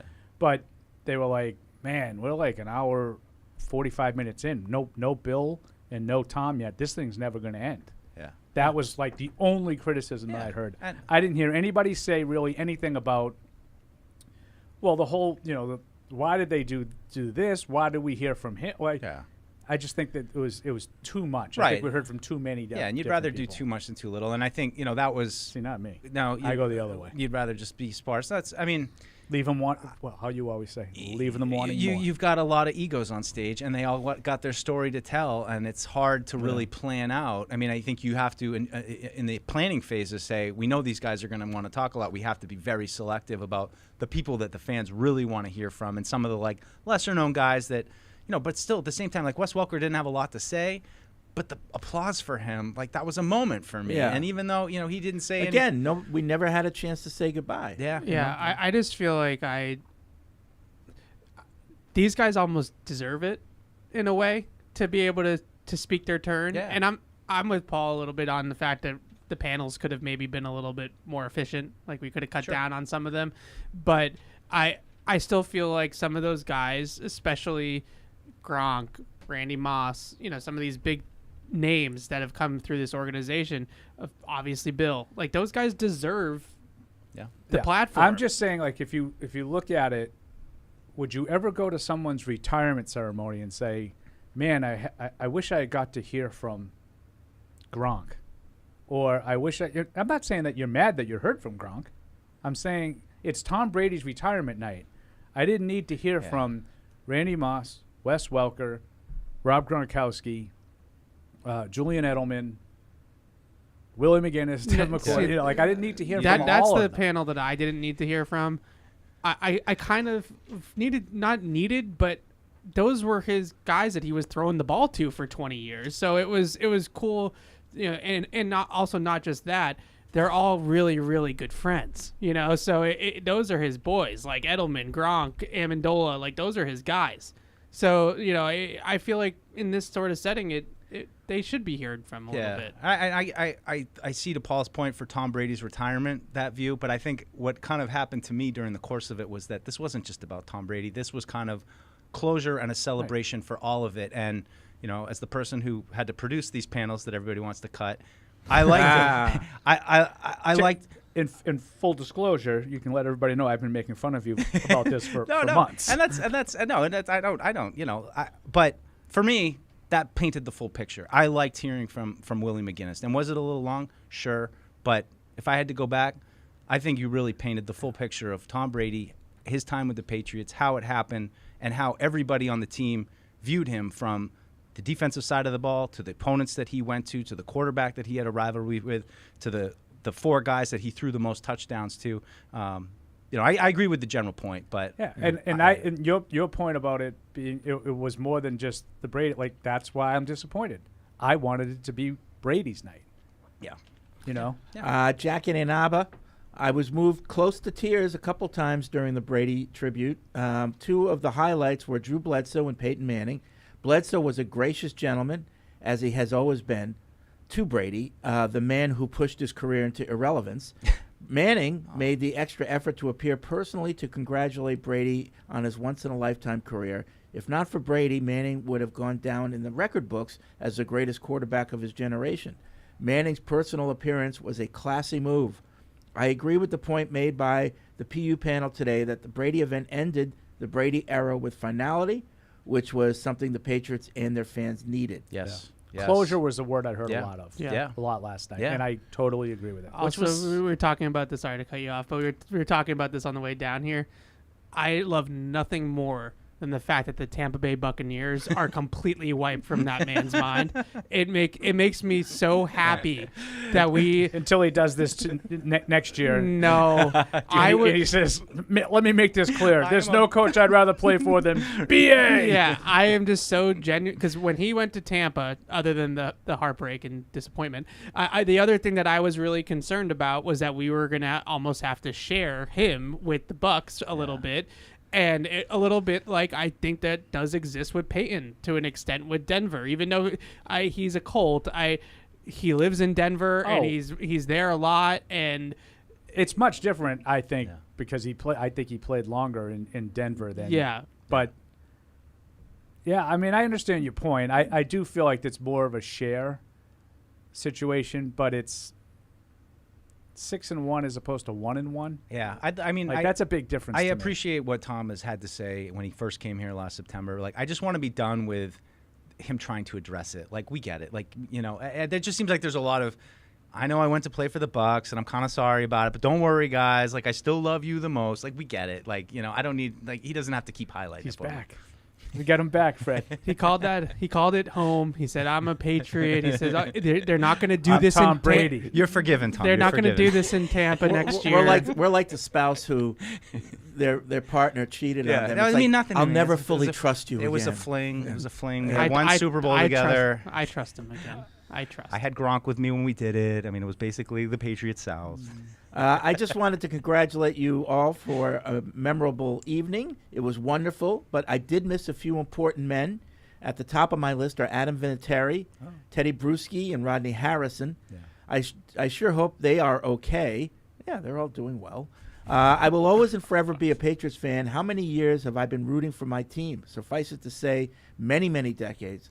I even remember how it was early on, and then the excitement when we drafted Drew Bledsoe. No one would ever have been able to predict what happened next. I cannot even find the right words to describe the happiness and memories the Patriots and everything related to them have brought me. It goes far beyond grateful. I enjoy watching, listening to Patriots Unfiltered every Tuesday and Thursday. Keep up the great work. Thank you guys, rock. And that's Lori from North Dartmouth. That's Big Head country down there. Yes. Spent a lot of time with Big Head yesterday. Maybe bring up one more fun MiniCamp fact. I don't know if it's fun, but Tyquan Thornton. Anybody want to jump on that one? He wasn't there? That's a fun fact. Huh? He went from your number 1 pick towards a touchdown to the number 2 pick to, like, making sure he stops all of this goodwill to say, Tyquan Thornton missed practice yesterday. Sneaky negative. I just sneak some sneaky negative in there. It was twosunshine.com for Deuce, so he just had to take us down there. Yeah, but negative. I mean, Brady was great, but Tyquan Thornton had to miss a practice again. Rob in Pennsylvania brings up a question I heard, and we can answer it. Nice. He says, Tom was wearing a Super Bowl ring last night. Yeah, which one was it? Could it be a scandal, the Tampa ring? It was not a Super Bowl ring. It seemed like just a ring. The night before the event last night, they had a dinner, private dinner with Robert, and Where was Maye and invited? Robert presented him a special ring that he made just for this night. Right. Oh, why didn't they highlight that? So it was a big 12 with a So Patriots I logo. actually, were you? Yeah, why didn't they tell us that? You guys were talking about it, Fourier, right? Yeah, Fourier was trying to figure out which ring it I was. was going to text you, but I did. Yeah, I was going to look at my phone. My hand was in my pocket. Well, that's the thing. But I was thought going to you might text hear you the too. vibration. Yeah. I was going to text you and tell you that. Yeah, that it was a special ring. Yeah, we should. But wish then we'd I known didn't that. know if that was something that we necessarily, Yeah. And I also didn't want to fluster you. Like I'm like, he's Right. on the red carpet. I don't want to Oh, have you stop and Yeah. think about, oh, Paul just texted me something. Maybe something's going, whatever. So I didn't. Yeah. But yeah, that's That was a custom ring that Robert presented to Tom. I think it had a 12. It was a 12. Big Did see 12 like a and 12 diamonds, obviously, with a Patriots logo. Yeah, put a ring on it. Yeah. So he was If wearing you like that. it, then you gotta put a ring on it. It was funny. Oh dear. I forget who we were with, but like, like those first class problems. People go like when Fourier was like trying to figure it, he goes, that's his favorite Super Bowl. That's how you can tell whatever one he's got on. Wrong. If you can zero in on it and figure it out. Still couldn't. And they kind of gave a look, but you couldn't really see the top. And I looked at it, and there was like 5 or 6 people, and I go, that I don't know. Yeah, I don't I know have which all the one. rings. Well, that's what I go. I have them all. I don't know which one that is. But even they zoom in, and Fourier goes, "It's 51." See, it was 51. He did. What do you get 51 out of Fourier that goes. ring? He said it was 51, and because of the amount of diamonds, like which is dumb because right. they all have a ridiculous amount of Right, diamonds. right. No, it's- especially the last 3. But I just want we to will answer it here. It cover was a a special playoff ring. game. It was not a Super Bowl ring. Oh, we should have. I just want to cover a playoff Juice game got to cover a playoff as a game. Patriot Once. employee, and Paul is sitting over there telling me he has all 6 Super Bowl rings at home. Actually, only 5. One I gotta watch. I gotta watch. I gotta rock. Boo hoo. Chris with I a gotta rock. Chris with a TIAN. bike. Fantastic night all around. The Moss and Belichick reactions were tear jerkers.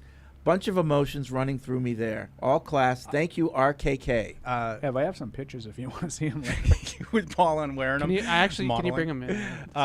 Couple like random like people that were there. Like I couldn't believe how many guys turned out. Like Aqib Talib was there. How about like Bill giving a Talib was one of the guys he mentioned. Well, he saw him. I'm sure. Well, it was probably also in reference to the the dirtiest play in the history of football. Right. Which is accurate.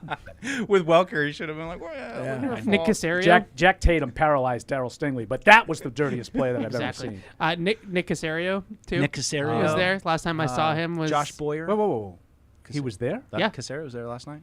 Yeah, he walked through, and I was like, that's that runs interesting. counter to some intel that I got. He was sitting right in front of me. Yeah, the last time were you with me that night in Indy? I don't remember. I thought you were. For a No, second. he was drunk. Yeah. He was like running that's around. That's an off-the-air story. I was going to say, probably not appropriate. He's having a good time in Indy. Nick's a good guy. Nothing wrong. Yeah, he's a good guy. Mike in Arlington, now living in New Jersey. The entire night, in my opinion, was exceptional.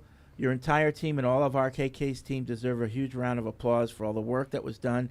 As you pointed out, the night for Larry Bird was the epitome of what a sports legend should get, and I just wanted to say, in my opinion, you superseded that by leaps and bounds. Thank you for everything your team does. I mean, it was a whole organization, but I mean, that was only like 50 years later. Yeah, but that was the bar that we went off of, and we knew we had to like surpass that. And obviously, technology's better and all that stuff, and it's like 30, 1993. 30, yeah, it's 30 years later. Yeah. Yeah, I think it was 93 at the old Boston but I think Garden. I don't know, like other than Bird and now Tom, have any other team done something like this for The Lakers did something similar for Magic. Did they? Yeah, but it's all on YouTube, which Okay. I went down this rabbit hole yesterday a little bit. Yeah. Which is kind of my point about it. Like, you don't really know. Yeah. Because you don't care. Like, I care about Larry Right. Bird. Yeah. I remember, I was working at the Herald at the time when we were part of the coverage of that. Certainly, we're here every day, so we care about this. But, like, if they did it for Peyton Manning in Indianapolis, I wouldn't know. I wouldn't care. I wouldn't want, Wayne Gretzky. I guess that Wayne Gretzky's a tough one. I'm sure they've done things like that. I'm sure But MJ got Edmonton something had to in have done Chicago, something right? for him. You would think. Yeah, I'm sure Jordan got something in Chicago. But like, you're Along not these really lines. aware of it because it doesn't resonate. It's not a national story. Right. But I think that's what stands out about Tom is that it could be a national story because he, so many people were part of it. I mean, you had players from other teams. I mean, it was. I know what stood out from Bird was Magic, right? Like that was the big piece that the everybody Bird talked night about. was fantastic. That they got Magic, but but I think it did. It went further. Yep. I think. Let's see. Theo writes in, when I saw Mike at the start of the stream, my night was made. I'm a huge fan of you, Mike. Great job last night. No, thank you. Take a deuce. Yeah. You really went with that crooked bow tie, though, huh? It was crooked, I guess. My mom told me that. She Did said she your bow really? tie was crooked, and I wanted to just Paul, jump the through suit was the whole thing. I gotta just so. No, All right, I know first all of all- about the suit. First But I of gotta all- stop saying stuff because I'm like just like randomly throwing bombs Yeah. and having no idea that they were actual things. No, well, I mean, in full disclosure, I was playing hurt last night after taking a tumble down the stairs Yeah. after practice.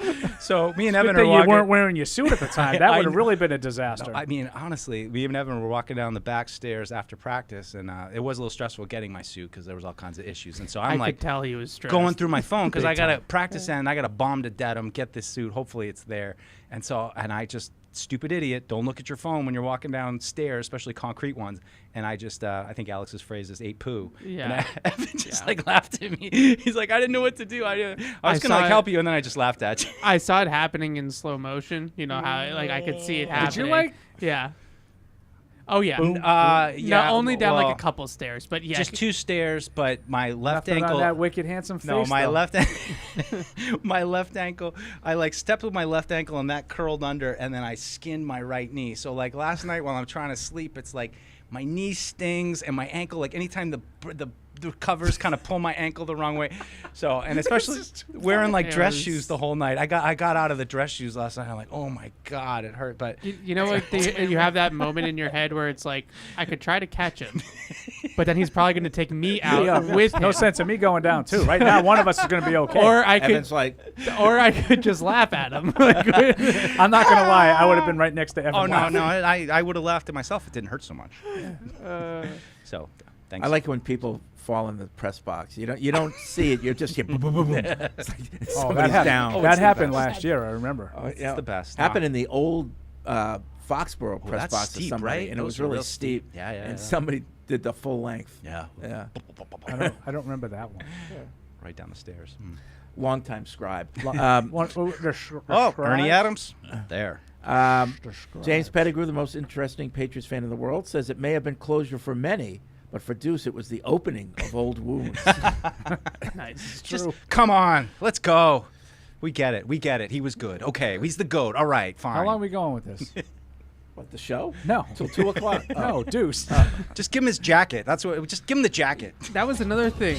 For some reason, I forgot about the jacket. It's like, no, wait. That's my favorite. My favorite part. All of a sudden, Brian Morey Brian comes Morey out. comes Very out. serious. Very serious. Like, we got to put the jacket on.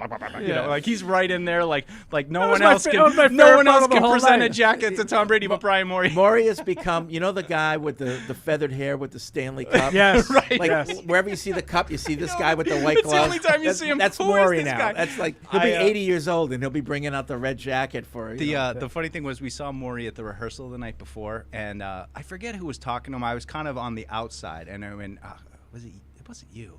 I don't know who it was, but he told the story again about the time he got Paul to swear, and I was like, oh, that's funny. I've heard the story. And then like later, I went up. We got caught again in a small talk conversation. And I was like, oh, that's great. You called in. He's like, man, let me tell you about the time I got Paul to swear, and I'm like, I just heard this story like 2 seconds ago. Right. But he loves that story Tell about him, making you next swear. time I'm gonna smack him. And No, tell it him was to great. Get my name out your mouth. I love how he tells it though, because it's so Paul. And that's it. You've done it. You've made me swear. And Gary was late on the button. I could give it to you chapter and verse. I could just hear it in my head of you being like, "That's so." I mad so at you, cannot God." wait till week beep 16. Yeah, that's it. That's it. Brian in Salem, Oregon. Been watching for years. Love the show. At the end of the broadcast, Mike Tirico mentioned there were 2 more pieces of business, but the feed stopped. Can you please explain what they were?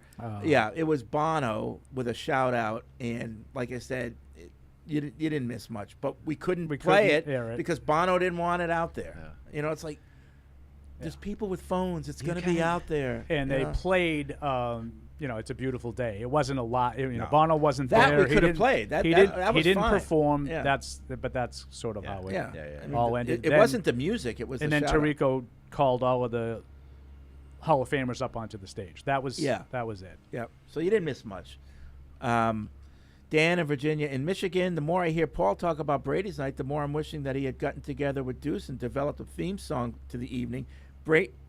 Brady's Night, but sung to the tune of Ladies Night. Yes. by yes. Kool and the Brady's Gang. Night. They have one on the Sports Hub. It's really bad. Yeah. With all the lessons, Tyler Milliken's cousin. With all the lessons Deuce learned from "I Won't Forget You, Brady," I'm sure it would have been a smash hit. Great to hear that we are going to get video of the whole thing. Right now, some try-hard sports media wannabe in Pittsburgh is the only entity with anything approaching the whole video up online. Please, Fred, I don't want my experience of Brady Night ruined by some Steeler wiener cutting off the end of it to offer his own insights. Can we send that person a cease and desist? Yeah, right. I don't probably, but let's draw that up legal. Let's just get our own up there. Steeltown.com. Let me offer my analysis of the Tom Brady Steeltown. Because Ben Roethlisberger deserves one too. All right, they beat us in 2 AFC championships at home. That was tough. And then I cornered her. Oh, never mind. You're not going anywhere. Let's see. Ben from Long Island writes in. My wife, brother, sister, and I attended the ceremony last night. Let me tell you, as a Patriots fan, that is something I'll never forget. The emotion from the players made you realize these guys are just as human as the rest of us.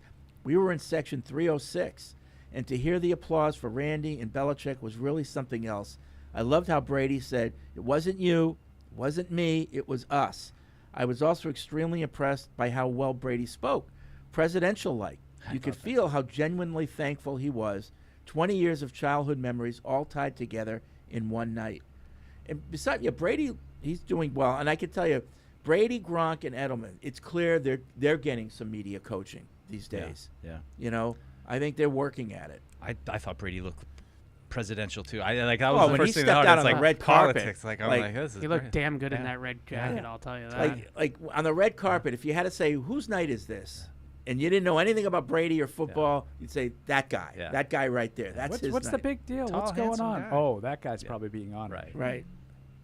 Yeah, Yep. we should give a Brian Morey update, by the way. They lost in heartbreaking fashion. Yeah, so really? they got to 1-0 the Elite Eight. in Did they extra beat that innings. pitcher? Oh, that pitcher. They One lost nothing. 1-0 They lost 1-0 in the to bottom the of the pitcher? eighth. They Just gave up couldn't a get run. the offense And they had going. bases loaded twice. They left 8 guys on base in the 8 innings. That They- stings. Yeah. You're going to remember that one. You're going to wake up. He said they actually did a Yeah, reasonable sticks with job you. of getting some traffic, with that ace pitcher out there, and his pitcher pitched great. And then they came out of the game. Both starters came out of the game, and they got up a run. I bet we all have those games. We all have those games in the high school So playoff he came game. in the night of the rehearsal. Yeah. He came in, and I said, I'm really sorry. And, Oh. of course, I then got chapter and verse of the last 3 innings of the game. But Play-by-play. in fairness to Brian, I was interested in it. I was genuinely interested in it. So We were all invested. That's tough. it wasn't like, someone scored a goal. No, in big lacrosse, as an example. or got in with his knee brace. Wait, can I give it? Ooh. He goes You too just far. went right there. You go too far. I was vague. Shout out to the Needham Rockets in the state championship, D1 state championship. Who are they going against? St. John's Prep. Ooh. Yeah, Oh. who beat Paul don't like beat them. my Needham Rockets in the state semifinals my senior year. So we See? know all about losing. We all to got Prep. the So wounds. this is D1? Is there any D1. chance they could beat them? Because I always love it when St. John's I loses. don't know a ton, honestly, but I think the Prep is So undefeated. is Medfield Division 2? Because they're always good. Yeah, they're small. They're in. Maybe. I think they're in the state championship too. I think And you're then in D2. is Duxbury still good? no, yeah, they're in D2 now. Though, Oh, they're I think. D2? Yeah, Oh. because it all got realigned. That might be Okay. it. Duxbury Yeah. Medfield. I think might be. That might Yeah, be. so, Good game. Deluxeberry. I don't know That's a where good they're take. playing. Good I take. got to find that out. But yeah, Needham Prep for the state title on Nice. Friday night. Go Rockets. Needham Prep? Where's the game? Needham, St. John's Prep. Yeah. Oh, Needham against Prep. Yes.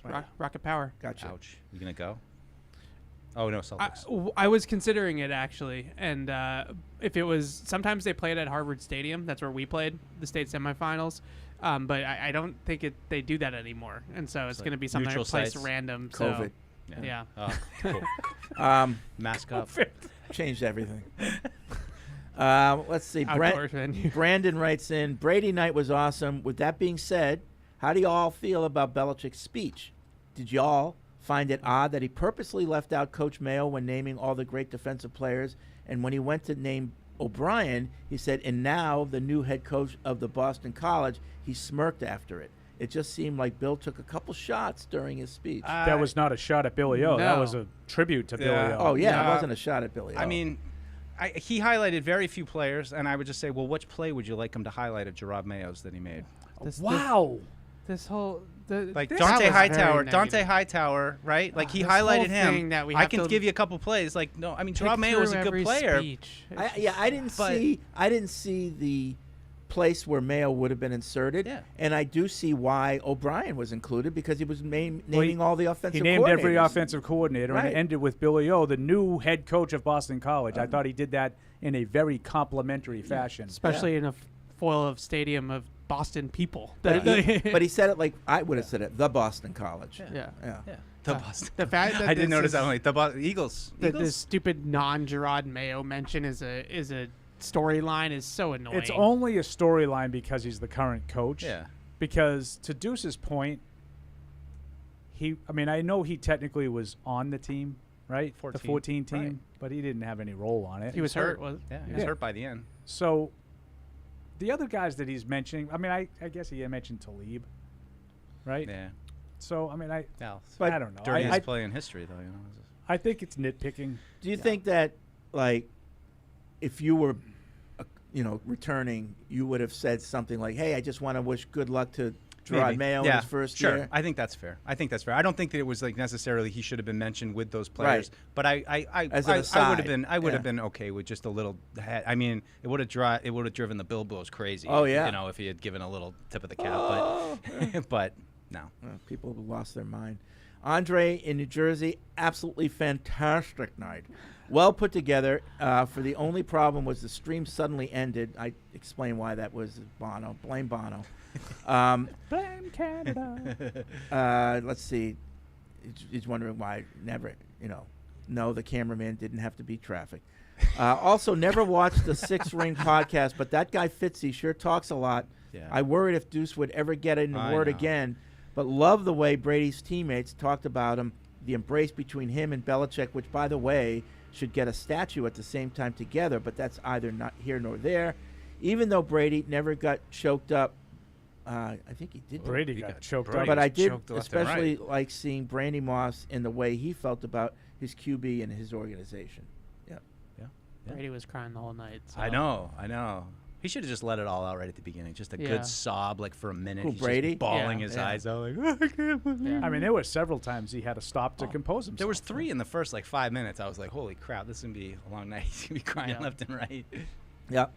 Anthony in Connecticut, amazing night. It was just about everything that I could have hoped for. A truly once-in-a-lifetime experience.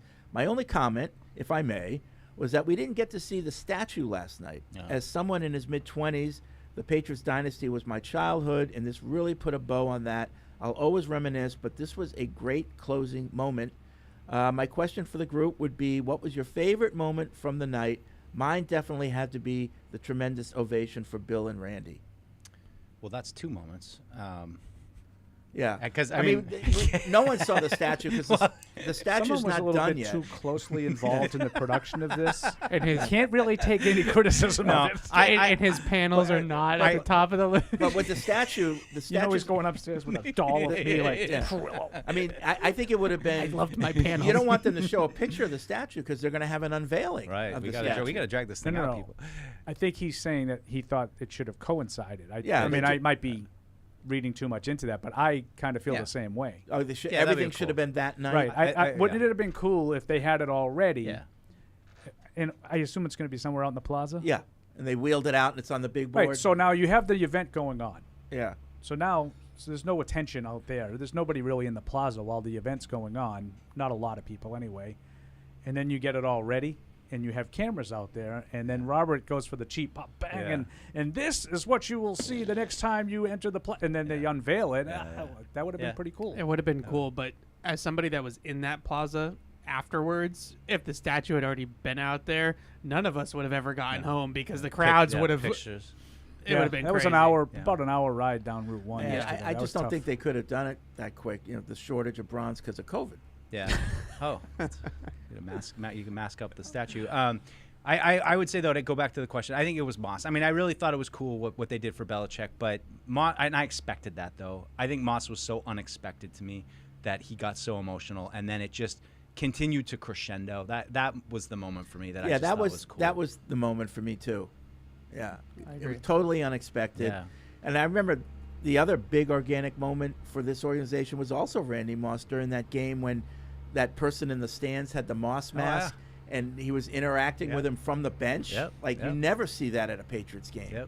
You know? That was cool. A lot of people had the Randy moment at the top of the I think list. to Evan's point, it was organic. You know, you couldn't. I mean, in my head, when I was like, "Here comes Bill," especially when Dion was building it up, I was like, "This place is about to go nuts." You know, but I did not expect that. I knew that Dion was introducing Bill, but I didn't expect the dynamic way he did it. And the explosion that just never seemed to end.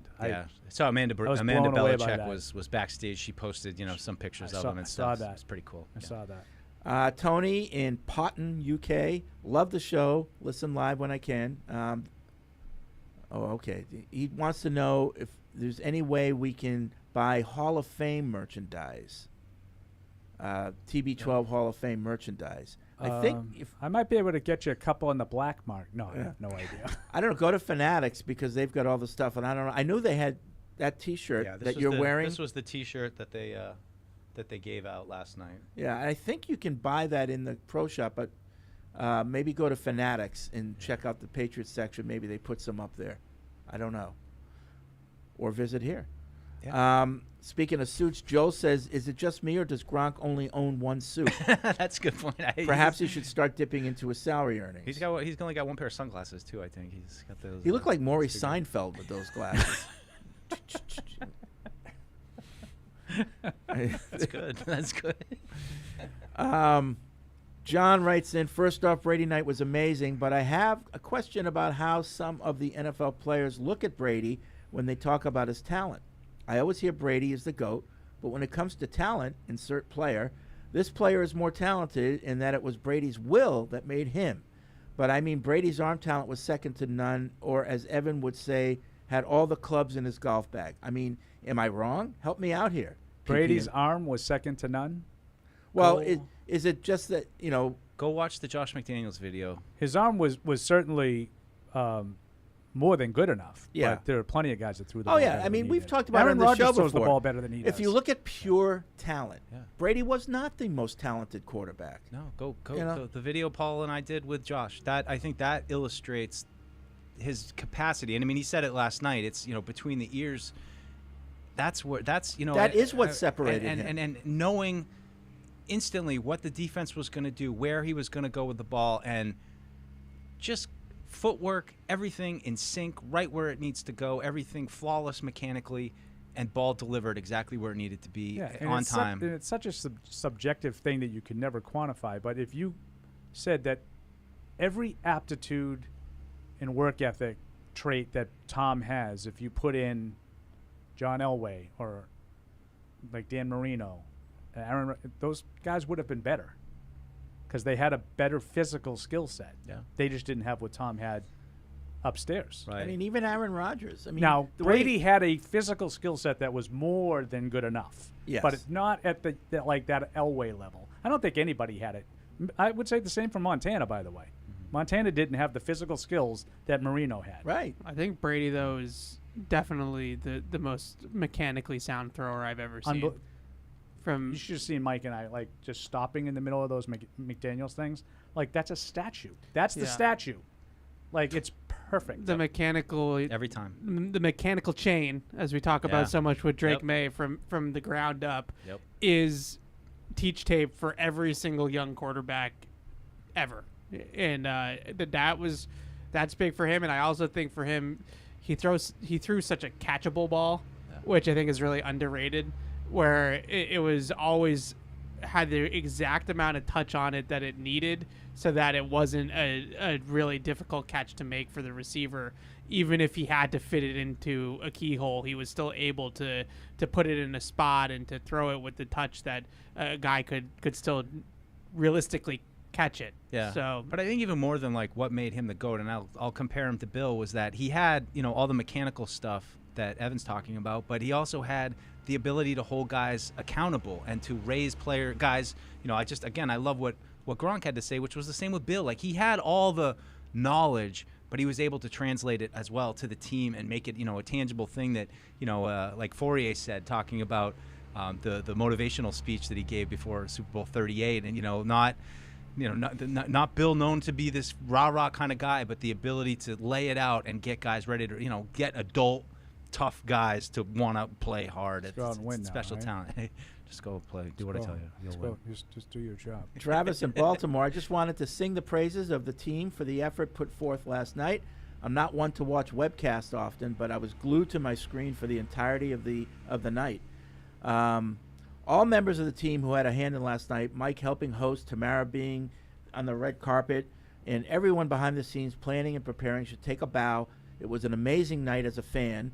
Also, go Celtics, both in and out of the stadium. Go Celtics. Yeah. You know, it was another funny kind of moment. Alex Guerrero. Do you think that was coming? Brady thanked him. It was kind of like a weird response from the fans a little bit.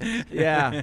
I kind of felt like they wanted to boo them. I did too. It was like, yeah, we're Yoko. Well, that Yoko wasn't there. But that felt like that's why Tom was like, this moneymaker right here. That's the real Yoko. Oh. Yeah. He's the one that drove the wedge between Bill and Tom. For real. Eric writes in, since Evan is a fan of The Office, Mike falling reminds me of when Michael fell in the koi pond and Jim just watched. Also, Evan is right. Pam's a villain. I was going to say, was Pam throwing rocks at him? Just saying. Pam, Jess and I are rewatching. Well, I'm rewatching. She's watching for the first time, and Pam had just got into art school. Oh. So, and there's Jim. And Evan's triggered. Her biggest fan. Evan storms out of the room. I can't even. Go do your graphics. Another people thinking that Bill took some subtle swipes last night. Of course. When he was listening to coaches, and he said, and the new head coach, he gave a pause, and then he said Bill O'Brien at Boston College. It seems like one of those classic Bill read between the line deals. If you want to tell me that it was intentionally left Mayo out, I could hear that argument. Yeah. I don't necessarily. I didn't take it that way. I'm with Evan. I think that's a nitpick. The Mayo. Yeah. That's not it. He did that special for Bill O'Brien. I think he said it that way on purpose about the new head coach at Boston College. Like I think he did that exactly for Bill O'Brien, not as a swipe at Gerard Mayo. The Boston College. I did not hear it that way. But you have to admit, like swipe, I didn't. Just being honest, when I heard him say, and the new head coach, I and he thought it was did going pause there a little too. bit. Yep. Is he going to say Mayo? Yeah. And he said, oh, okay, well that makes sense. But if you thought It he was would've going to been say out of Mayo, you context, weren't though. paying Yeah. attention to the sentence. it was out of context. Like he's talking about all the offense. when Because you I put was it that actually way. thinking, Yeah. he's talking about Charlie Weiss and Josh, and I'm like, he's gonna include Billy O, right? Yeah. Right. And then he did. You know. Yeah. But he also says he does things like that when he says your great weapon on your team is your punter. It's actually a means of actually saying your team sucks. That is a shot. Yeah. Did Unlike Andy, this. Did Andy get any time with Devlin last night? Was he able to He stalk him? He did not. I was laughing when he was on the stream there for the red carpet. Someone was like, fullbacks. I think it might have been me. Maybe it's naive of me with Bill and all of this, but I really just feel like last night was not the night for them to be that Catty. Petty? catty and petty, but like also that direct about it. Like that on purpose about these Yeah, things. I'm gonna slip in. I just don't feel like You that was guys- the forum for it. But you guys know me. Like, I read crap into a lot of stuff, and sometimes I'm right. Most of the time, I'm not. I didn't read anything into this. Now, again, I can hear the argument that him leaving out Mayo was intentional. Yeah. You can convince me of that. I didn't take it that way. I didn't. Also, he never mentioned Robert Kraft, but No, Yeah. I didn't. I clocked that too. Yeah. Yep. Hello, Maureen. Hello, everyone. All the festivities last night were great. Big thanks to Hey, Deuce girl. and Fitzy for the pre-show and all the team behind the scenes who put it together from the beginning of the year. And It those was panels. Don't forget about the panels. It was definitely something that makes me proud to be able to say I'm a Patriots fan. It was magic.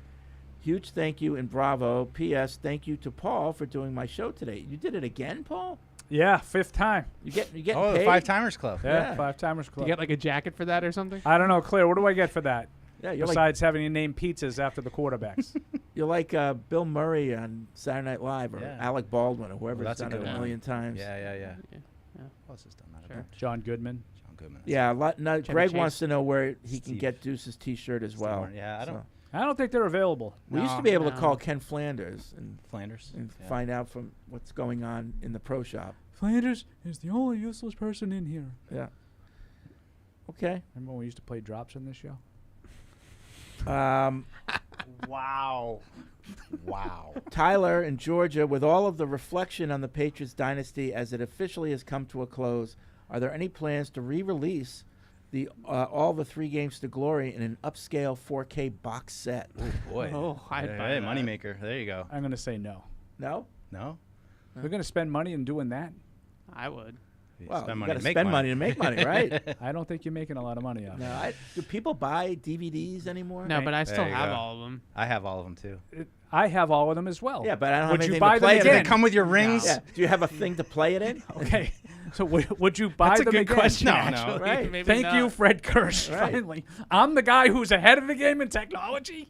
Right. That can't happen. I think the first 3 games to glory, which I have on DVD, that's like old school DVD. I mean, that's like early DVD, right? yeah. Like kind of. I mean, not early. But I will say, 2001. ESPN did a cool thing, and it was probably like 5 years ago.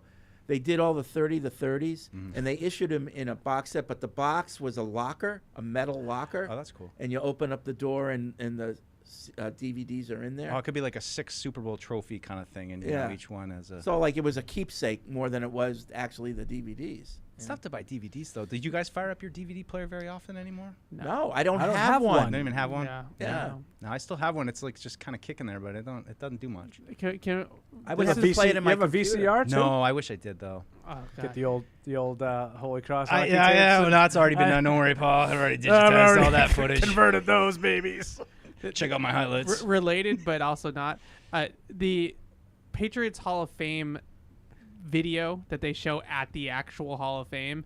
Oh yeah, that could use an update. Yeah, that's a little dated now. Yeah, that's a good point. And now Back that to God's gift to museums. Yeah. We got to get on that. well, now that he's in the Hall of Fame, Well, he's out of I the feel like playoffs this now. This is a nice jumping off point to maybe make it a little bit better. I like that. I like that. I like when I make Fred laugh like that. He just turns. I just pictured him coming out with the jacket last night. Very serious. It was like that couldn't have been done any different way. He This had is my something- shot, baby. He had something to tell. He had something to tell Tom too. Like, so when they come out, you just make sure that you put your thing. Right. Right. Like, what is he telling But him? he- Like, he's just put the jacket. He's on. becoming a character. Oh, it's that guy with the red jacket. Like we know who he is, but people like, who is this guy? Red Like he jacket just, guy. like I could just see people like, why him bringing the jacket out? Like, I love you, Brian. you know, why not like another red coat bringing it out? Deuce for is him? so right. Like he came out like he's not going to know to get his IFB out. So, like it's going to cause all kinds I'll of feed it back up problems. your shirt. Don't worry. Don't worry. Just here, go. It's okay. Go. Oh my God! If you need another alteration, we'll bring it back. Just I got a hang guy. out. I got a guy. Did he know Tom? Like, well, I mean, I know Oh, Brian yeah. knows everybody, right? Like, he. I knows don't know everybody. how. I mean, He probably insulted him at least once or twice. Brian and I had a lot of conversations with Tom. Yeah. I don't know like how well he would Still. Yeah. Like he's Tom Brady. Right. Who Like, are you? Yeah. That was my one drawback last night was when he was thanking everybody and he Didn't mention Paul. media.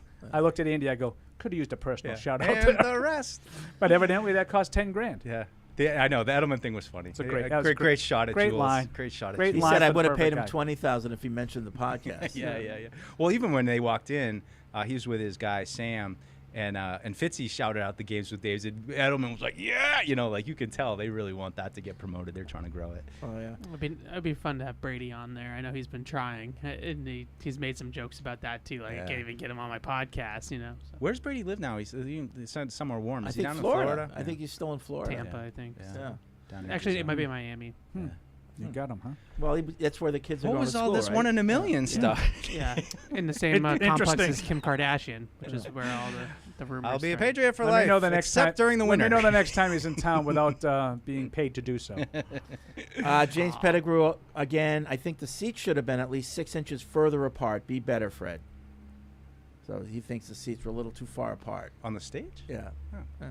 I mean, that was your department, Fred. You were started seat measurements. yeah, I was the couch guy. Yeah.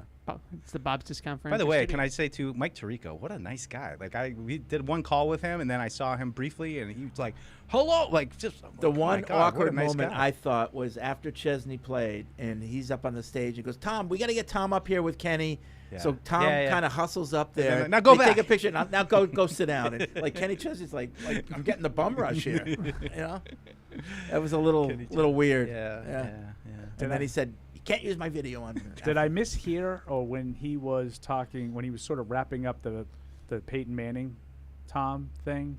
7 Super Bowls. I know. I got like He screwed John that from up. LA was like, "Oh, it's annoying." He screwed that up. I looked at Andy. I go, Beth is at home right now saying that's ridiculous. Yeah, that was a screw up. That was That and do we have to mention 4th and 2? Like I got why, but I just I know. No, we don't need to mention anything negative on a night like that. No. That game. Okay. All right. That's going to be it for this edition of Patriots Unfiltered. Thanks, everyone, for watching. Thanks, everyone, for watching last night. Gotta go to the bathroom. And for those people who were there, appreciate you coming. We will be back. Wait. What? This is the last show in the studio. Well, that's true. For a while. We'll be back Tuesday, but we'll be in a temporary studio because what we're sitting in now in a few weeks is going to be completely redone. So we're very excited by that, but we're going to be in a temporary location for the next few weeks. But we'll be back on Tuesday, same time, same Bat channel. Same Pat's channel. We'll be there. And Catch 22? Yes. Coming right up Is that right coming now. up now? Yes. Oh, okay. Did a little Stay tuned different schedule for there. Catch 22. Thank you for downloading this podcast. Subscribe on Apple, Google Play, and everywhere else you listen. Like the show? Please rate and review us. Listener comments and ratings help keep us high in the podcast rankings so new listeners can find us. Be sure to check patriots.com for more news and more podcasts. The world's original podcast.